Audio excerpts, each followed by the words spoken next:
옛날 어느 산골 마을에 푸른 산등성이가 낮게 마을을 감싸고 아침마다 우물가에 엷은 안개가 내려앉던 때가 있었어요. 그 마을 끝에는 한씨 집안의 큰 집이 있었는데 기와는 오래되었으나 반듯했고 안채와 사랑채 사이로 넓은 마당이 펼쳐져 있었지요.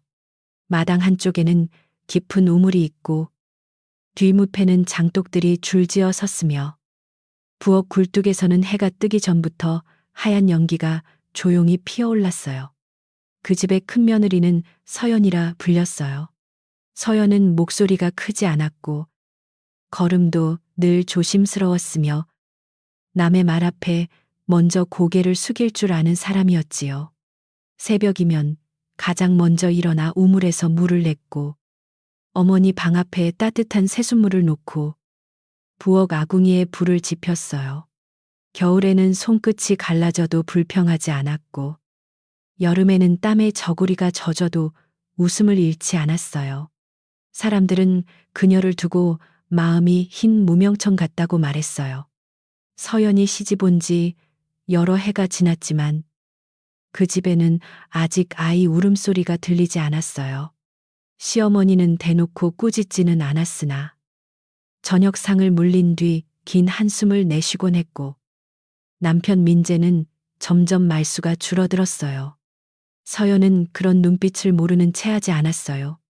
밤마다 등잔불 아래 앉아 남편의 낡은 도포를 꿰매며 자신이 부족하여 집안의 그늘이 드리운 것은 아닌지 마음속으로 조용히 되물었지요.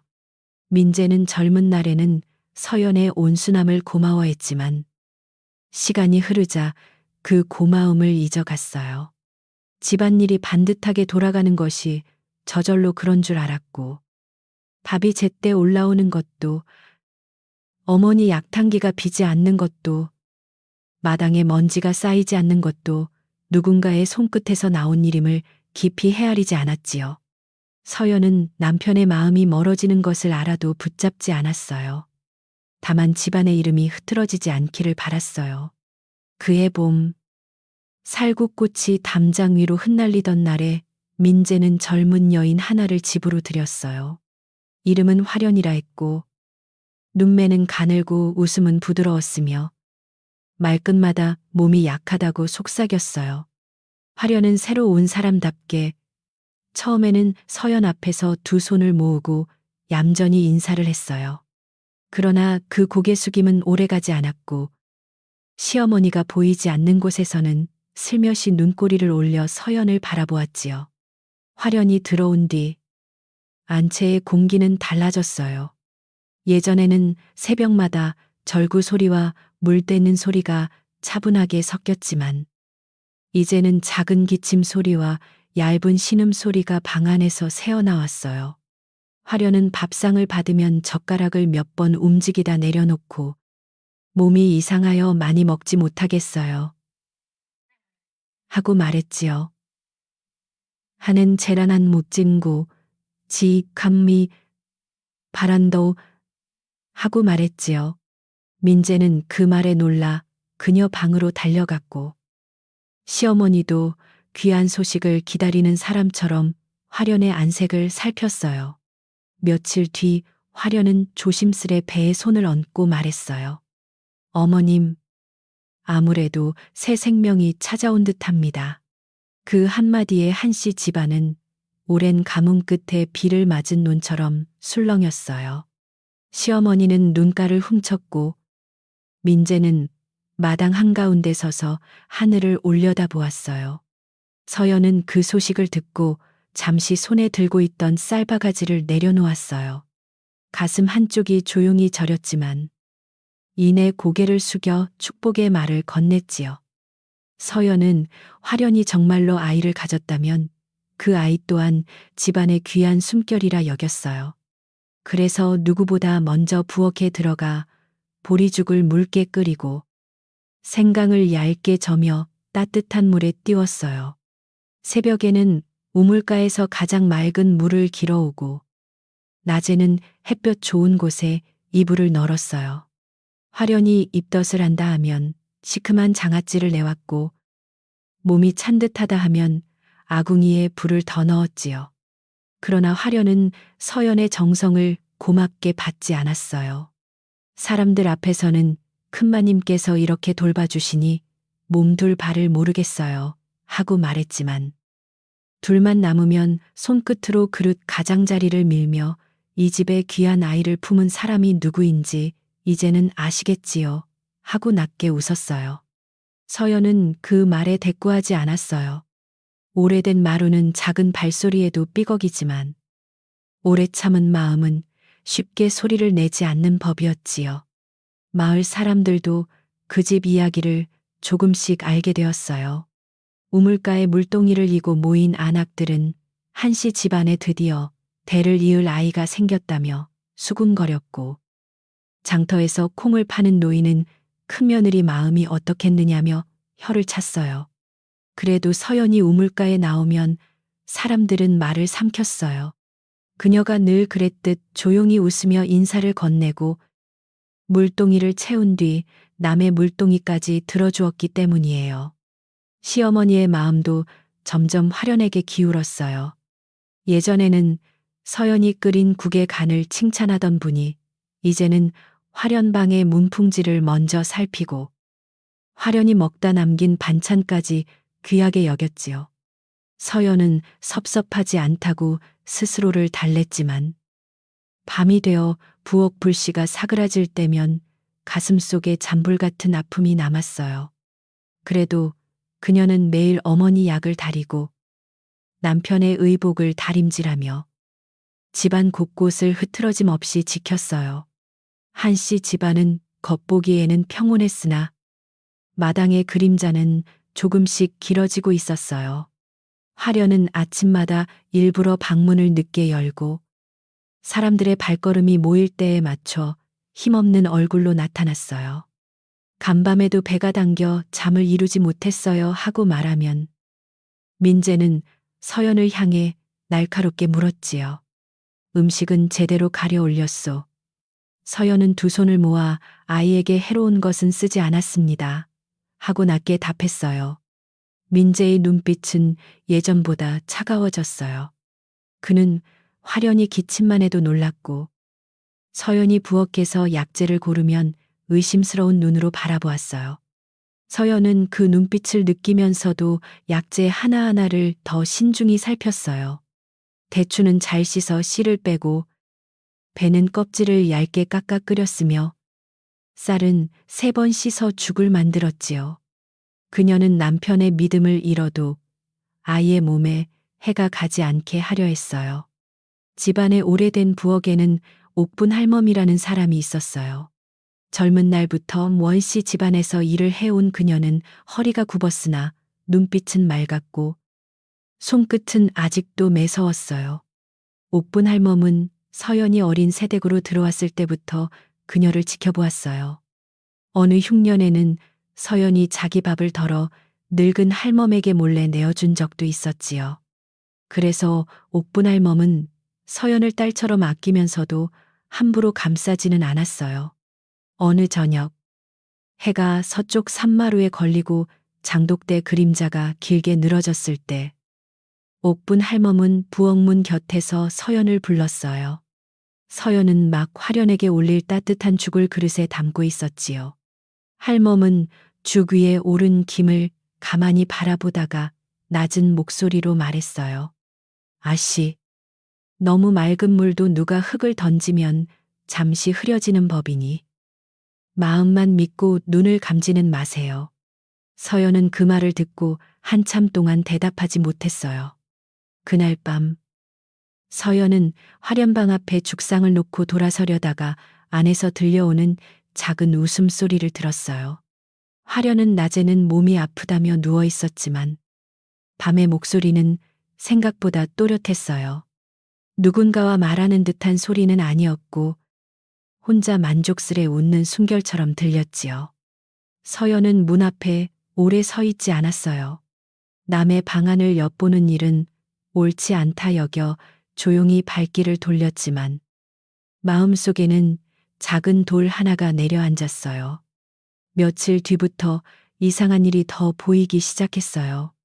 화려는 서연이 끓여준 죽을 조금 먹고는 곧바로 속이 메스껍다며 사람들을 불렀어요. 그러나 잠시 뒤 방 안에 들어가 보면 죽그릇은 반쯤 비어 있었고 베개 밑에는 몰래 먹은 꿀과 말린 과일 조각이 숨겨져 있었지요. 서연은 그것을 보아도 아무 말 하지 않았어요. 임신한 사람은 입맛이 변한다 하니 그것만으로 사람을 의심할 수는 없다고 여겼어요. 하지만 화려는 날마다 더 큰 관심을 원했어요. 어느 날은 안채 마루에 앉아 있다가 갑자기 배를 감싸쥐고 쓰러지는 심욕을 했어요. 시어머니가 놀라 달려오고 민재가 그녀를 안아 방으로 옮기자 화려는 눈물 어린 목소리로 큰마님이 주신 차를 마신 뒤부터 몸이 이상합니다 하고 속삭였어요. 그 말은 바람보다 빨리 마루를 지나 부엌으로 흘러갔고 서연의 손에서 찻잔 받침이 조용히 흔들렸어요. 서연은 곧바로 방 앞에 무릎을 꿇고 말했어요. 제가 올린 차는 보리와 대추뿐이니 아이에게 해될 것이 없습니다. 그러나 민재는 그녀의 말을 끝까지 듣지 않았어요. 그대는 조용히 있으시오. 지금은 아이가 먼저요. 그 말은 크지 않았지만 서연의 가슴에는 차가운 비처럼 떨어졌어요. 그녀는 더 변명하지 않았어요. 변명보다 먼저 화련의 몸을 살펴야 한다고 생각해 다시 부엌으로 돌아가 따뜻한 물을 준비했지요. 그때부터 집안 사람들은 서연의 손길을 조심스럽게 보기 시작했어요. 참모는 서연이 약탕기에 물을 붓는 모습을 몰래 훔쳐보았고 어린 하인은 그녀가 화련방으로 가는 길을 피해 다녔어요.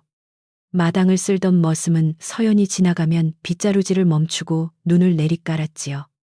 서연은 그 모든 시선을 느끼면서도 한 번도 얼굴을 붉히지 않았어요. 다만 걸음을 더 천천히 하고 손에 든 그릇을 더 단단히 받쳤어요. 봄비가 내리던 어느 오후 화련은 서연을 불러 방 안으로 들어오게 했어요. 방에는 꽃무늬 비단 이불이 깔려 있었고 향냄새가 지나치게 짙었어요. 화련은 창가에 기대어 앉아 서연을 올려다보며 말했어요. 큰마님, 이 집에서 아이를 낳는 사람이 누구인지 세상은 곧 알게 되겠지요. 서연은 조용히 대답했어요. 아이를 품은 사람은 몸과 마음을 함께 조심해야 합니다. 그 말에 화련의 눈빛이 잠시 날카롭게 빛났어요. 서연은 방을 나와 뒷스로 갔어요. 비에 젖은 장독 뚜껑 위로 물방울이 둥글게 맺혀 있었고 골목 너머에서는 개 짖는 소리가 희미하게 들렸지요. 그녀는 장독대 앞에 서서 오래 숨을 골랐어요. 자신이 미움을 받는 것은 참을 수 있었지만 아직 태어나지도 않은 아이의 이름으로 거짓과 의심이 자라는 것은 두려웠어요. 아이가 누구의 피이든 거짓 위에서 숨쉬게 해서는 안 된다고 마음속으로 생각했어요. 그날 저녁 옥분 할멈은 아궁이 앞에서 젖은 장작을 뒤적이며 서연을 바라보았어요. 불길은 작고 붉었고 부엌 벽에는 두 사람의 그림자가 느리게 흔들렸지요. 할멈은 한참 말이 없다가 다시 한마디를 건넸어요. 아씨, 집을 지키는 사람은 문만 보는 게 아니라 문틈으로 드나드는 바람도 보아야 합니다. 서연은 그제야 고개를 들었어요. 그녀의 눈빛은 여전히 부드러웠지만 그 안에는 조용한 결심이 맺히고 있었어요. 서연은 다음 날부터 더 세심하게 집안을 살폈어요. 화련에게 올리는 음식은 반드시 자신이 먼저 맛보았고 약재는 옥분할멈 앞에서 고른 뒤 작은 종이에 이름을 적어두었어요. 물은 우물에서 길어오자마자 항아리에 따로 담고 찻잔은 다른 그릇과 섞지 않았지요. 누군가를 몰아세우기 위해서가 아니었어요. 서연은 그저 언젠가 자신의 마음이 아니라 사실을 보여주어야 할 때가 올지도 모른다고 느꼈어요. 그 무렵 마을에는 봄이 깊어지고 있었어요. 논둑에는 어린 풀이 올라왔고 집집마다 빨래가 햇볕에 말랐으며 저녁이면 아이들이 골목 끝에서 작은 돌을 차며 놀았어요. 그러나 한씨 집안의 담장안은 이상하게 조용했어요. 웃음소리는 줄어들고 발걸음은 낮아졌으며 사람들은 화련의 방문 앞에서 숨을 죽였어요. 서연은 그 조용함 속에서 밥을 짓고 바느질을 하며 자기 자리를 잃지 않으려 조용히 버티고 있었어요. 밤이 오면 서연은 안채 끝방에 홀로 앉아 낡은 함을 열어보곤 했어요. 그 안에는 시집 올 때 가져온 무명수건, 어머니가 손수 꿰매준 속적삼, 그리고 오래전에 민재가 써준 짧은 글쪽이 들어있었지요. 글에는 서연의 온순한 마음이 집안의 복이 되리라 적혀 있었어요. 서연은 그 글을 손끝으로 천천히 쓸어보았어요. 마음이 아팠지만 그녀는 아직 그 집을 미워하지 않았어요. 그녀가 바라는 것은 크지 않았어요. 남편이 예전처럼 자신을 다정히 바라보는 것도, 시어머니가 다시 칭찬해 주는 것도 이제는 멀게 느껴졌지요. 다만 집안에 거짓이 뿌리내리지 않기를 바랐고, 아이의 이름으로 누군가가 상처받지 않기를 바랐어요. 서연은 등잔불을 낮추며 조용히 중얼거렸어요. 내가 지킬 수 있는 것은 내 마음과 이 집의 바른 숨결뿐이구나. 그 말은 밤 공기 속으로 부드럽게 흩어졌어요. 그렇게 한씨 집안의 봄밤은 깊어갔어요.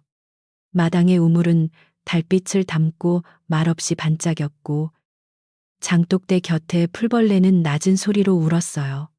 화련의 방에서는 향냄새가 새어나왔고 서연의 방에서는 바느질실이 조용히 풀렸지요.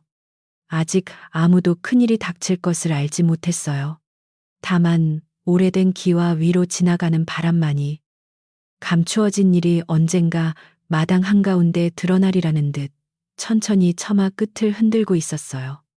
봄이 지나 초여름으로 접어들 무렵 한씨 집안의 마당에는 햇볕이 길게 내려앉고 우물가에 이끼가 짙어졌어요. 서연은 여전히 새벽마다 물을 했고 부엌에 불을 지피고 화련의 방 앞에 따뜻한 죽과 차를 놓았지요. 그러나 집안 사람들의 눈빛은 예전 같지 않았어요.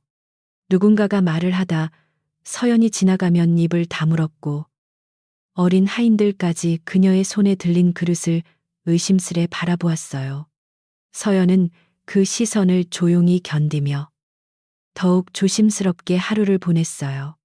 화련은 그 변화를 누구보다 잘 알고 있었어요. 그녀는 몸이 약한 척 베개에 기대어 앉아 있다가도 민재가 방을 나가면 눈빛을 또렷이 뜨고 손거울을 들여다보았지요.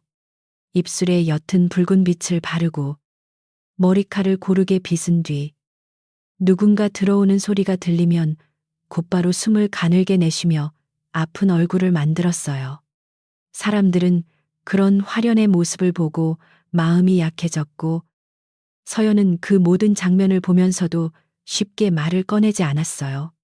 어느 날 낮 화련은 부엌으로 사람을 보내 서연이 직접 달인 보리차를 달라고 했어요. 서연은 대추 2알과 볶은 보리를 넣어 맑게 끓인 뒤 옥분 할멈 앞에서 찻잔에 따랐어요. 그녀는 혹시 모를 일을 생각하여 먼저 한 모금 맛보고 남은 차를 깨끗한 받침에 올렸지요. 옥분 할멈은 그 모습을 말없이 지켜보았어요. 서연이 방으로 차를 들고 가자 화련은 힘없는 미소를 띠며 두 손으로 잔을 받았어요. 화련은 차를 입술에 대는 심원만 하고 잠시 기다렸어요. 서연이 문 밖으로 물러나려는 순간 그녀는 갑자기 잔을 바닥에 떨어뜨리고 배를 감싸 쥐었지요. 찬물이 방바닥에 번지고 도자기 조각이 이불 밑으로 튀었어요. 화련은 창백한 얼굴을 꾸며내며 낮게 신음했어요. 아이고, 배가 찢어지는 것 같아요. 큰마님이 주신 차를 마시자마자 일이 되었어요. 그 소리에 시어머니와 민재가 놀라 방으로 달려왔어요. 민재는 바닥에 찬물과 깨진 잔을 보더니 곧바로 서연을 바라보았어요. 또 그대가 올린 것이요. 그의 목소리는 차갑고 급했어요. 서연은 두 손을 모아 고개를 숙였지요. 보리와 대추뿐입니다. 제가 먼저 맛보았고 옥분 할멈도 곁에서 보았습니다. 그러나 화려는 울먹이며 민재의 소매를 잡았어요. 저는 그저 아이를 지키고 싶을 뿐인데 왜 이렇게 몸이 아픈지 모르겠어요. 그 한마디가 서연의 말보다 크게 들렸어요. 시어머니는 안색이 굳어져 서연에게 방 밖으로 나가라 했어요. 서연은 더 머물면 오히려 아이에게 소란이 될까 싶어 조용히 물러났지요. 그러나 마루 끝에 서 있던 하인들은 이미 눈빛을 주고받고 있었어요.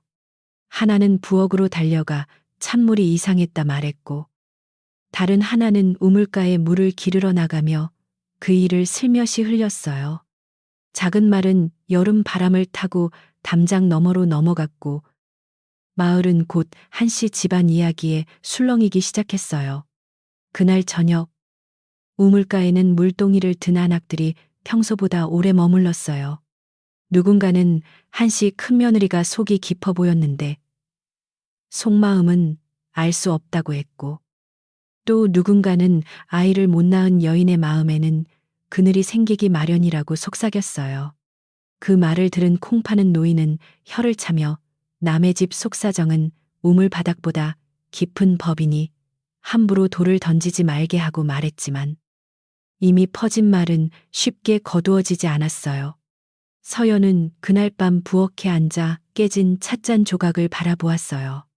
화련방에서 가져온 조각은 모두 모였지만 이상하게도 잔 가장자리 한 조각이 보이지 않았어요. 보리차에는 아무 냄새도 없었고 찻잔 바닥에도 수상한 가루는 남아있지 않았지요. 옥분 할멈은 아궁이 불을 낮추며 서연 곁에 앉았어요. 그녀는 한참 뒤 조용히 말했어요. 아씨, 없는 독보다 무서운 것은 사람들이 있다고 믿기 시작한 독입니다. 서연은 그 말을 깊이 새겼어요. 다음 날부터 화련은 더 자주 사람들을 불러 모았어요. 아침에는 죽 냄새가 역하다 했고, 낮에는 방안 향이 어지럽다 했으며, 밤에는 누군가 창밖에서 자신을 노려본다고 말했어요.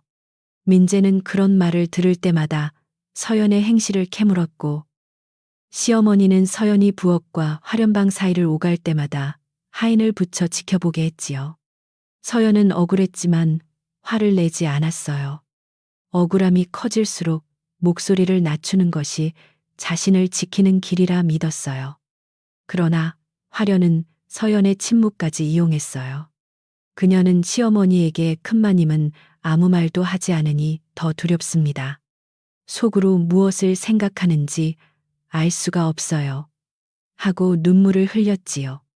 시어머니는 그 말을 듣고 마음이 흔들렸어요. 집안의 대를 이을 아이가 혹시 잘못될까 두려워 밤마다 잠을 설쳤지요. 민재 또한 화련의 방 앞에서 오래 앉아 있다가 서연이 지나가면 굳은 얼굴로 시선을 돌렸어요. 그렇게 집안의 기울어진 마음은 점점 한쪽으로 쏠렸어요. 며칠 뒤 화련의 방에서 작은 약봉지가 발견되었어요. 그것은 베개 밑이 아니라 일부러 눈에 띄는 반새꼬리 옆에 놓여 있었지요.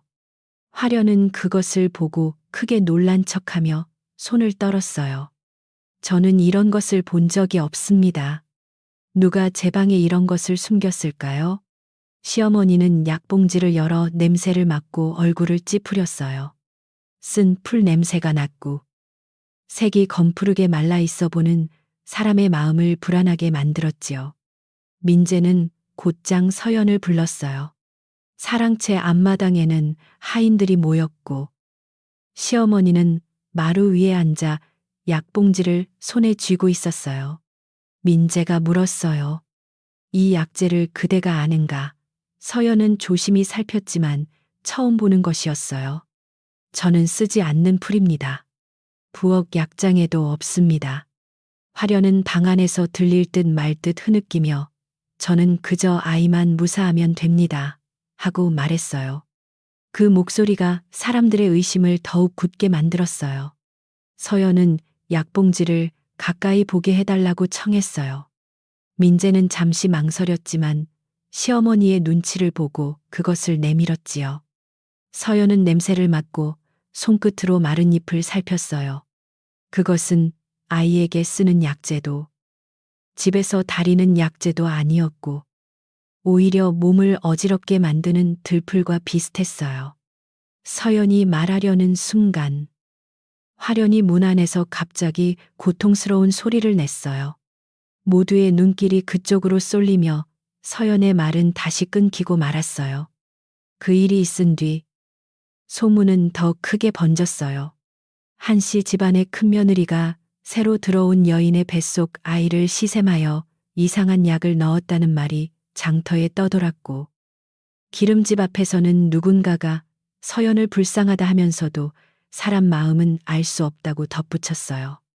아이들은 어른들 말을 흉내내며 골목에서 속닥거렸고, 물동이를 이고 가던 안악들은 한씨 집 담장을 바라보다 걸음을 늦추었지요.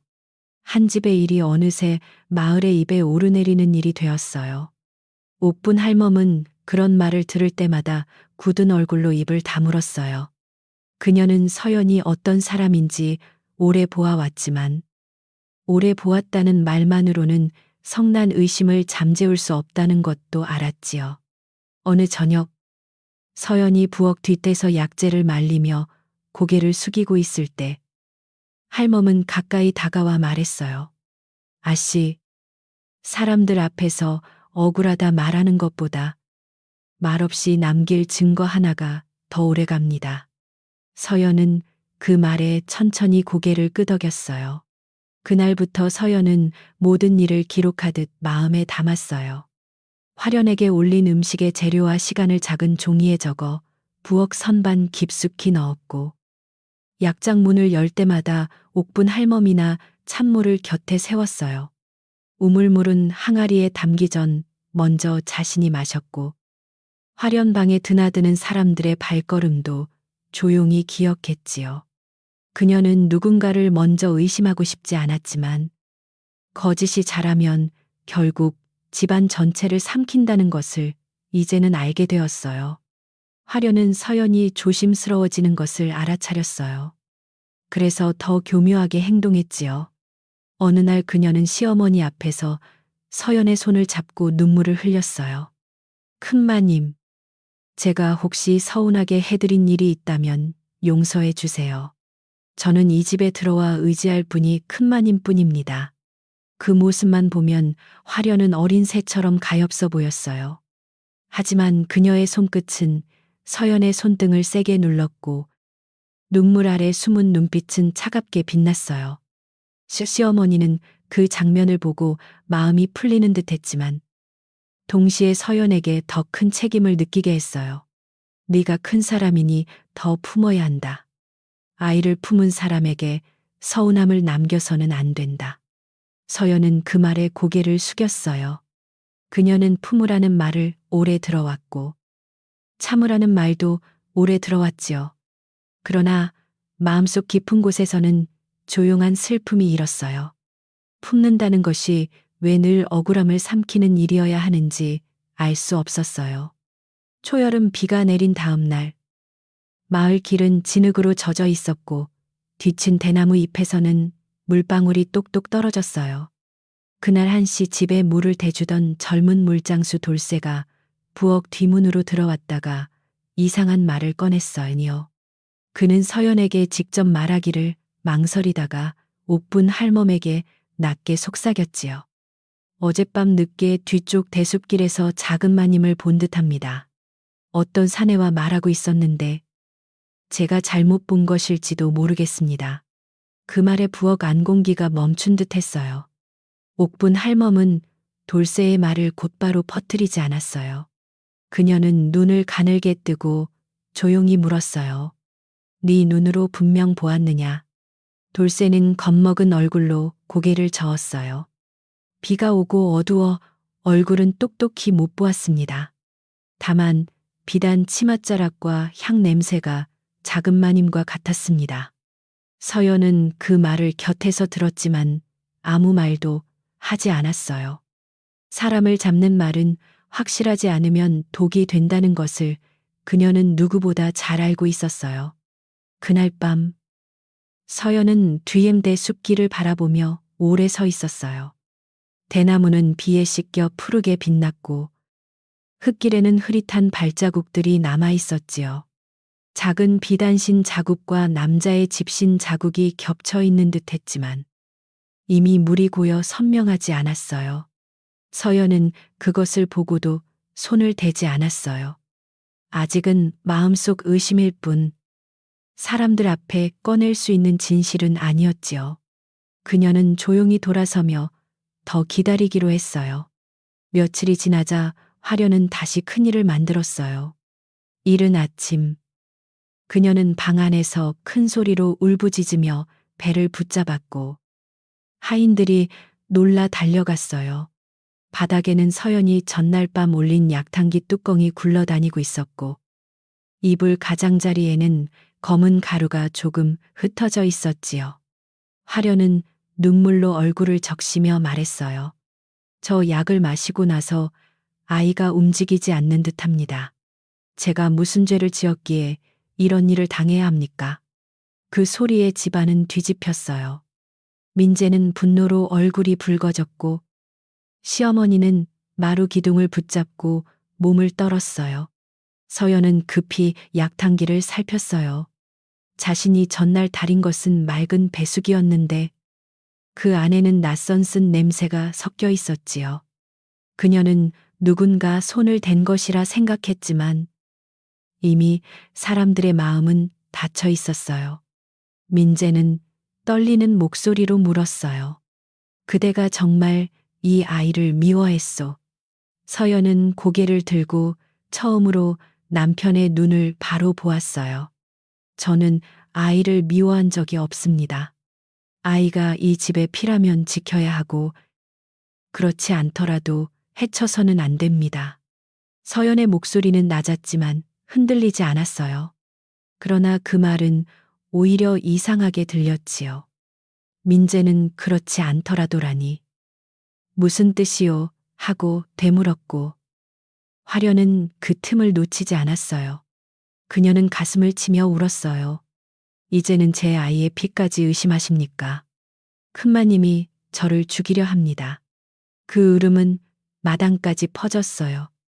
그날 오후 민재는 서연에게 안채 앞마당에 서 있으라 했어요. 햇볕은 뜨거웠지만 마당에는 싸늘한 기운이 돌았어요. 하인들은 멀찍이 서 있었고 시어머니는 눈을 감은 채 마루에 앉아 있었지요. 화려는 방 안에서 이불을 덮고 흐느끼는 소리를 냈어요. 민재는 오래 침묵하다가 말했어요. 이 집에 아이가 생긴 뒤로 그대 주변에서만 이런 일이 생겼소. 어머니도 불안해하시고 마을도 떠들썩하오. 이제 더는 그냥 둘 수 없소.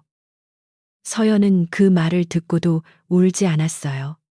울음이 나오지 않을 만큼 마음이 차분해졌는지도 몰랐어요. 그녀는 민재에게 약탕기와 남은 가루를 보관하게 해달라고 청했지만 민재는 그것마저 믿지 않았어요. 증거를 없애려는 것이 아니오. 그 말에 서연의 얼굴이 조금 창백해졌어요. 믿음이 끊어진 자리에서는 손을 내밀어도 칼을 숨긴 것처럼 보이는 법이지요. 서연은 고개를 숙이고 그리 생각하신다면 제가 물러나 있겠습니다. 하고 답했어요. 옥분 할멈은 그 모습을 보고 참지 못해 앞으로 나섰어요. 그러나 그녀가 할 수 있는 말은 길지 않았어요. 집안 어른들의 판단 앞에서 늙은 부엌 사람의 목소리는 작았지요. 할멈은 민재를 향해 단단한 목소리로 말했어요. 아씨가 독을 넣었다면 세상의 맑은 물도 믿을 수 없습니다. 민재는 잠시 흔들렸지만 화련의 울음소리가 다시 들리자 얼굴을 굳혔어요. 시어머니도 아이를 지키는 일이 먼저다 하고 낮게 말했지요. 그날 해가 질 무렵 서연은 자신의 방으로 돌아가 작은 보따리를 쌌어요. 가져갈 것은 많지 않았어요. 낡은 무명 수건, 어머니가 꿰매준 속적삼, 그리고 오래된 글쪽 하나뿐이었지요. 그녀는 집안 곳곳을 마지막으로 둘러보았어요. 매일 쓸던 마당, 물을 샜던 우물, 이불을 널던 장대, 장을 담그던 뒤에시 모두 눈에 들어왔어요. 이 집에서 그녀의 손이 닿지 않은 곳은 거의 없었지만 그날 그녀에게 허락된 자리는 없었어요. 비는 저녁부터 다시 내리기 시작했어요. 처음에는 처마 끝에서 가늘게 떨어지더니 곧 마당돌 사이를 적실 만큼 굵어졌지요. 민재는 서연에게 당분간 친정으로 가 있으라 했지만 그 말은 사실상 내쫓는 말과 다르지 않았어요. 서연의 친정은 이미 가난하여 돌아갈 곳도 마땅치 않았고 부모는 오래전에 세상을 떠났어요. 그래도 그녀는 원망하지 않았어요. 다만 마지막으로 시어머니 방 앞에 절하고 남편에게도 조용히 고개를 숙였어요. 화려는 방문 틈으로 그 모습을 지켜보았어요. 그녀의 입가에는 아주 작은 미소가 스쳐갔지만 곧 하인이 다가오자 다시 아픈 얼굴로 눈을 감았지요. 서연은 그 미소를 보았는지 보지 못했는지 알 수 없었어요. 그녀는 보따리를 품에 안고 대문 쪽으로 걸어갔어요. 옥분 할멈이 뒤따라와 젖은 집신을 내밀며 낮게 말했어요. 아씨, 비가 세도 발자국은 남습니다. 사라진 듯 보여도 진실은 길 위에 남습니다. 서연은 그 말에 눈시울을 붉혔어요. 대문이 열리자 젖은 흙냄새가 밀려왔어요. 서연은 한씨 집안의 높은 담장을 한번 바라보았어요. 그 담장 안에는 그녀가 오래 지킨 삶이 있었고 아직 풀리지 않은 억울함이 있었지요. 그녀는 비를 맞으며 천천히 걸어 나갔어요. 등 뒤에서는 대문이 무겁게 닫혔고 그 소리는 마치 오래된 인연이 잠시 끊어지는 소리처럼 들렸어요. 그러나 서연의 마음 깊은 곳에는 이상하게도 작은 불씨 하나가 꺼지지 않고 남아 있었어요. 마을 사람들은 처마 밑에서 그 모습을 보았어요. 누군가는 불쌍하다 했고 누군가는 큰며느리가 정말 무슨 일을 저질렀으니 쫓겨나는 것 아니겠느냐고 속삭였어요. 서연은 누구에게도 변명하지 않았어요. 비가 머리칼을 적시고 치맛자락을 무겁게 만들어도 그녀는 허리를 굽히지 않았지요. 우물가를 지날 때 물동이를 든 한 아이가 조심스럽게 길을 비켜주었어요. 서연은 그 아이에게 희미하게 웃어 보이고 다시 어두운 골목길로 걸어갔어요. 그 밤 한씨 집안은 겉으로는 조용해졌어요. 화련의 울음도 잦아들고 민재는 지친 얼굴로 사랑채에 앉아 있었으며 시어머니는 염주를 만지며 아이의 무사함을 빌었지요. 그러나 부엌의 옥분 할멈은 잠들지 않았어요. 그녀는 서연이 남기고 간 작은 종이 묶음과 약재 기록을 품속에 넣었어요. 그리고 꺼져가는 아궁이 불을 바라보며 낮게 중얼거렸어요. 이 집의 밤은 이제 시작이구나. 밖에서는 비가 처마를 두드리며 길고 낮은 소리를 냈어요. 서연이 한씨 집 대문을 나선 뒤 비는 밤새 그치지 않았어요. 마을 뒤편 느티나무 아래에는 오래된 초가 한 채가 있었는데 그곳에는 두부를 만들어 장터에 내다 파는 순덕 할머니가 살고 있었지요. 순덕 할머니는 젊은 시절 굶주려 쓰러진 적이 있었고 그때 서연이 몰래 쌀한대와 된장 한 숟가락을 내어준 일을 잊지 않았어요. 그 밤 그녀는 젖은 치맛자락을 끌고 온 서연을 보고 말없이 문을 열어주었어요. 순덕 할머니의 집은 작았지만 따뜻했어요. 부엌에는 콩 삶은 냄새가 은은히 배어 있었고 낮은 방 안쪽에는 낡은 이불이 가지런히 개켜져 있었지요. 서연은 문턱 안으로 들어서자마자 젖은 보따리를 내려놓고 할머니에게 절을 했어요. 순덕 할머니는 그녀의 어깨에 마른 수건을 덮어주며 말했어요. 억울한 사람은 밤비에 젖어도 마음까지 젖히지 말아야 한다. 서연은 그 한마디를 듣고서야 참았던 숨을 길게 내쉬었어요. 다음 날 아침, 비가 거치고 마을에는 젖은 흙냄새가 남았어요. 서연은 순덕 할머니를 도와 콩을 갈고 두부 틀에 천을 깔았지요. 손은 여전히 부지런했지만 마음속에는 한씨 집의 마당과 우물이 떠나지 않았어요. 자신이 떠난 뒤 화련이 또 어떤 말을 할지, 민재는 무엇을 믿고 있을지, 시어머니는 밤새 잠을 이루었을지 생각이 이어졌어요. 그러나 서연은 서두르지 않았어요. 진실은 밥 짓는 불처럼 서서히 붙어야 오래 타는 법이라 여겼지요. 한씨 집에서는 서연이 떠난 뒤 오히려 이상한 일이 잦아졌어요. 화련은 큰며느리가 사라졌으니 마음이 편할 법도 했지만 더 자주 문을 걸어 잠그고 하인들을 가까이 오지 못하게 했어요. 그녀는 약을 다리라 하면서도 약탕기를 남에게 맡기지 않았고 방 안의 향을 너무 짙게 피워 창문까지 뿌옇게 만들었지요. 시어머니는 아이가 귀하니 예민한가 보다 여기려 했지만 옥분 할멈의 눈에는 그 모든 것이 지나치게 꾸며진 것으로 보였어요. 옥분 할멈은 부엌에서 서연이 남긴 종이 묶음을 다시 펼쳐보았어요. 거기에는 어느 날 어떤 재료로 차를 끓였는지, 누가 곁에 있었는지, 화련방에 올린 시각이 언제였는지가 조용한 글씨로 적혀 있었지요.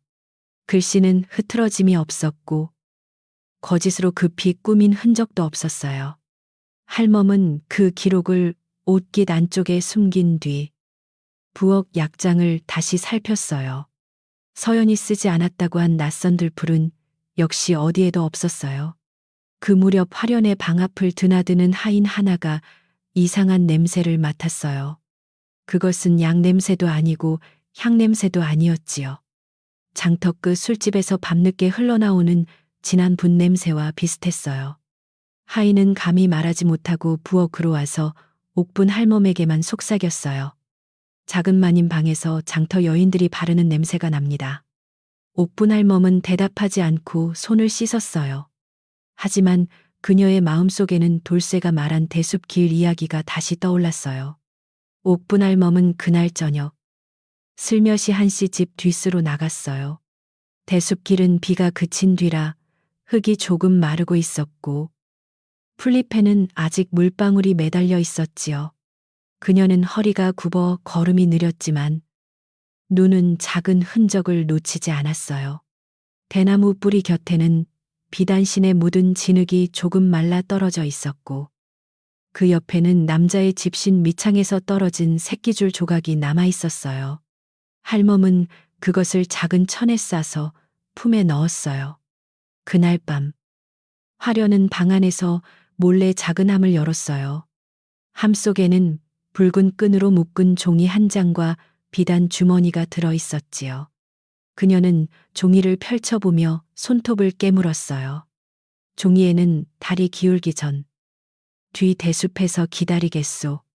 아이 일을 더 늦추면 나도 가만히 있지 않겠소. 라는 거친 글씨가 적혀 있었어요. 화련은 그 글을 다시 접어 베개 밑에 넣으려 했지만 창밖에서 바람이 들어와 종이 끝이 살짝 흔들렸어요. 그 순간 방 밖을 지나던 어린 하녀가 문틈 아래로 빠져나온 작은 종이 조각을 보았어요. 하녀는 그것을 주우려다 안에서 화련히 기침하는 소리를 듣고 놀라 뒤로 물러났지요. 종이 조각은 마루 틈에 끼어 남아 있었고 하녀는 겁에 질려 아무에게도 말하지 못했어요. 다음 날 아침 옥분 할멈이 마루를 닦다가 그 조각을 발견했어요. 글자는 온전하지 않았지만 집안 피가 아니라는 말의 일부가 분명히 보였지요. 옥분 할멈은 그 종이 조각을 품에 넣고 곧장 순덕 할머니의 초가로 갔어요. 서연은 그때 마당에서 두부 틀을 씻고 있었지요. 할멈은 숨을 고르며 종이 조각과 새끼줄 조각을 내밀었어요. 서연은 그것들을 한참 바라보았어요. 얼굴에는 놀람보다 깊은 슬픔이 먼저 떠올랐지요. 그녀는 낮은 목소리로 말했어요. 아직은 조각일 뿐입니다. 사람 하나를 무너뜨리기에는 부족하고 나를 살리기에도 부족합니다. 옥분 할멈은 고개를 끄덕였어요. 서연은 증거를 더 모으기로 했어요. 그러나 그녀는 몰래 남의 방을 뒤지는 일이나 사람을 함정에 빠뜨리는 일은 하지 않겠다고 마음먹었지요. 대신 이미 밖으로 흘러나온 말과 남겨진 흔적을 차분히 이어보기로 했어요. 순덕 할머니는 두 사람의 이야기를 들은 뒤 조용히 말했어요. 물 위에 뜬 잎은 흘러온 길이 있으니 잎을 탓하기 전 물길을 보아야 한다. 서연은 그 말을 듣고 장터 쪽 소문부터 살피기로 했어요. 장터는 한씨 집보다 말이 빠른 곳이었어요. 생선 파는 여인은 새벽 소식을 점심 전에 알았고 술집 앞을 지나는 마부는 밤길의 그림자를 기억했지요. 서연은 얼굴을 가리고 장터에 나가지 않았어요.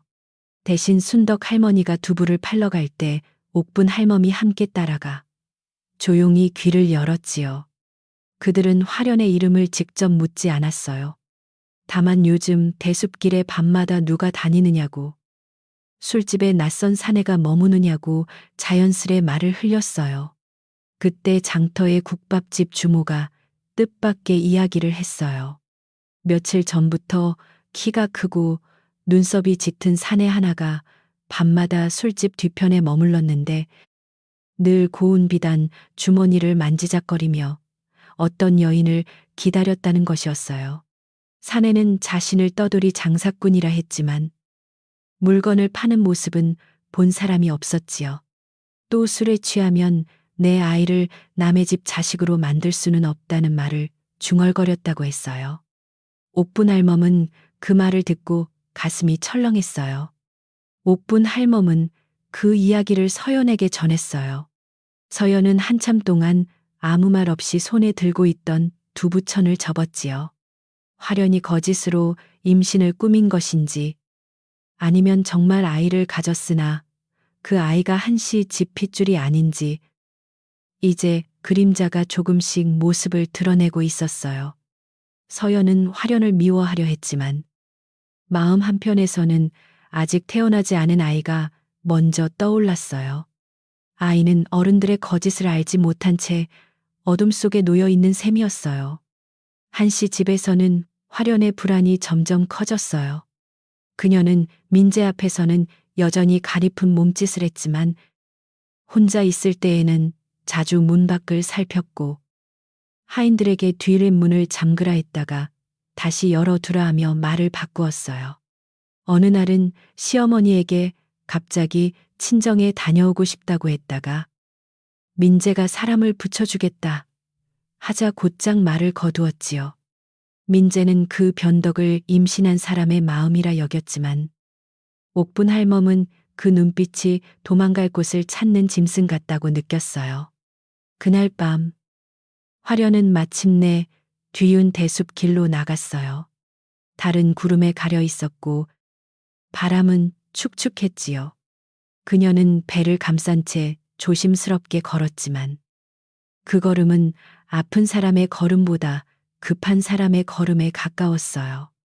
대숲 끝에는 장터에서 보았다는 사내가 서 있었어요. 그는 화련을 보자 낮은 목소리로 따졌어요. 언제까지 나를 모른다 할 것이냐? 아이가 태어나면 얼굴을 보고도 숨길 수 있겠느냐? 화련은 이를 악물며 주변을 살폈어요. 사내의 이름은 기철이었어요. 그는 화련이 한씨 집에 들어가기 전 가까이 지내던 사람이었고 화련이 임신한 사실을 가장 먼저 알았던 사람이었지요. 화련은 한씨 집에 들어가면 아이의 아비를 바꾸어 평생 편히 살 수 있으리라 생각했어요. 그러나 기철은 돈도 없고 마음도 거칠어 자신이 버림받았다는 사실을 참지 못했어요. 그는 화련에게 은전을 요구했고 때로는 아이를 데려가겠다고 협박했지요. 화련은 그를 달래기 위해 몰래 만날 수밖에 없었어요. 대숲 근처에는 돌쇠가 숨어 있었어요. 옥분 할멈이 함부로 위험한 일을 시키지는 않았지만 돌쇠는 자신이 본 것이 잘못인지 확인하고 싶어 그 길을 살피고 있었지요. 그는 두 사람의 말을 모두 듣지는 못했어요.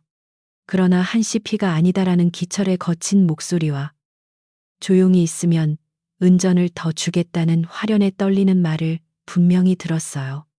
돌쇠는 놀라 숨을 죽이다가 마른 대나무 가지를 밟고 말았고 바스락 소리가 어둠 속에 퍼졌어요. 화련은 즉시 고개를 돌렸어요. 누구냐 그녀의 목소리는 낮고 날카로웠어요. 돌쇠는 몸을 낮추고 도망쳤지만 기철은 대숲 사이로 누군가 사라지는 그림자를 보았어요. 화련은 얼굴이 하얗게 질렸고 기철은 그녀에게 더 큰 은전을 내놓으라 협박했지요. 누가 들었다면 이제 끝장이다. 내 입을 막으려면 내일 밤까지 약속한 돈을 가져와라. 화련은 대답하지 못했어요. 손은 배 위에 있었지만 두려움은 아이보다 자기 자리에서 밀려나는 일에 더 컸어요. 돌쇠는 그 길로 순덕 할머니의 초가에 달려갔어요. 숨이 턱까지 찬 그는 문 앞에서 거의 넘어지듯 주저앉았지요. 서연은 그를 방 안으로 들이고 따뜻한 물을 내주었어요. 돌쇠는 자신이 들은 말을 더듬더듬 전했어요. 서연은 끝까지 끊지 않고 들었고 옥분 할멈도 옆에서 눈을 감은 채 귀를 기울였어요. 돌쇠가 말을 마치자 서연은 조용히 말했어요. 네가 들은 것은 큰일이니 두려워도 거짓을 보태지 말고 들은 만큼만 기억해 다오. 서연은 이제 진실이 가까이 왔음을 알았어요. 그러나 마음은 가볍지 않았어요. 자신의 억울함이 풀릴 길이 보였지만 그 길 끝에는 한 집안의 부끄러움과 한 아이의 불안한 앞날이 놓여 있었지요. 그녀는 밤새 잠들지 못하고 순덕 할머니의 낮은 방에서 등잔불을 바라보았어요. 밖에서는 풀벌레가 울고 멀리 한씨 집 쪽에서는 개 짖는 소리가 들렸어요. 서연은 마음속으로 물었어요. 진실을 드러내는 일이 과연 모두를 살리는 길인지 말이에요. 다음 날 한씨 집에는 또 다른 소란이 일었어요. 화련은 갑자기 자신의 비단 주머니가 사라졌다고 소리쳤어요. 그 주머니 안에는 아이를 위해 마련한 작은 은전과 부적이 있었다고 했지요. 그녀는 곧장 서연이 몰래 들어와 가져갔다고 몰아붙였어요. 서연은 집 밖에 있었으나 화련은 그런 것은 중요하지 않다는 듯 울었어요. 큰마님은 쫓겨나고도 저를 놓아주지 않습니다. 분명 누군가를 시켜 제 방을 뒤졌을 겁니다. 그 말에 집안 사람들은 다시 술렁였어요. 옥분 할멈은 그 말을 듣고 속으로 웃음보다 한숨이 먼저 나왔어요. 화련이 잃었다는 비단 주머니는 기철에게 줄 은전과 관련이 있을 것이 분명했지요. 그러나 아직 주머니가 어디 있는지 알 수 없었고 함부로 말하면 화련은 또 다른 거짓을 만들 것이었어요. 그날 저녁 할멈은 부엌 뒤 장작더미 옆에서 붉은 실 한 가닥을 발견했어요. 그것은 화련이 늘 몸에 지니던 비단 주머니의 끈과 같은 색이었어요. 실 끝에는 진흙이 묻어 있었어요. 서연은 그 실을 받아보며 대숲길을 떠올렸어요.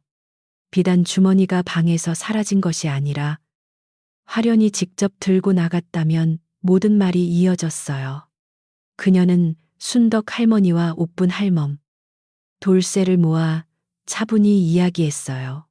우리가 가진 것은 종이 조각, 새끼줄 조각, 들은 말, 붉은 실, 그리고 약재 기록입니다. 이제 남은 것은 마을 사람들 앞에서 거짓이 스스로 엉키게 하는 일입니다. 옥분 할멈은 서연의 얼굴을 보며 조용히 고개를 끄덕였어요. 그날 밤 서연은 처음으로 한씨 집에 짧은 글을 보냈어요. 글에는 원망도 변명도 없었어요. 다만 화련의 몸이 계속 아프다 하니 마을의 늙은 의원과 산파를 함께 불러 여러 사람 앞에서 몸을 살피게 해달라는 청이 적혀 있었지요. 또 자신이 올렸던 약재와 음식 기록을 모두 가져가겠다고 했어요. 글을 받은 민재는 한참 동안 그것을 내려놓지 못했어요. 서연의 글씨는 예전처럼 반듯했고 그 반듯함은 오히려 그의 마음을 불편하게 했어요. 민재는 처음에는 글을 찢어버리려 했어요.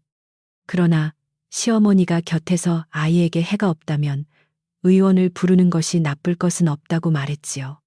화려는 그 소식을 듣고 크게 놀랐어요. 그녀는 몸이 약해 낯선 의원을 볼 수 없다며 울었지만 시어머니는 이번만큼은 물러서지 않았어요.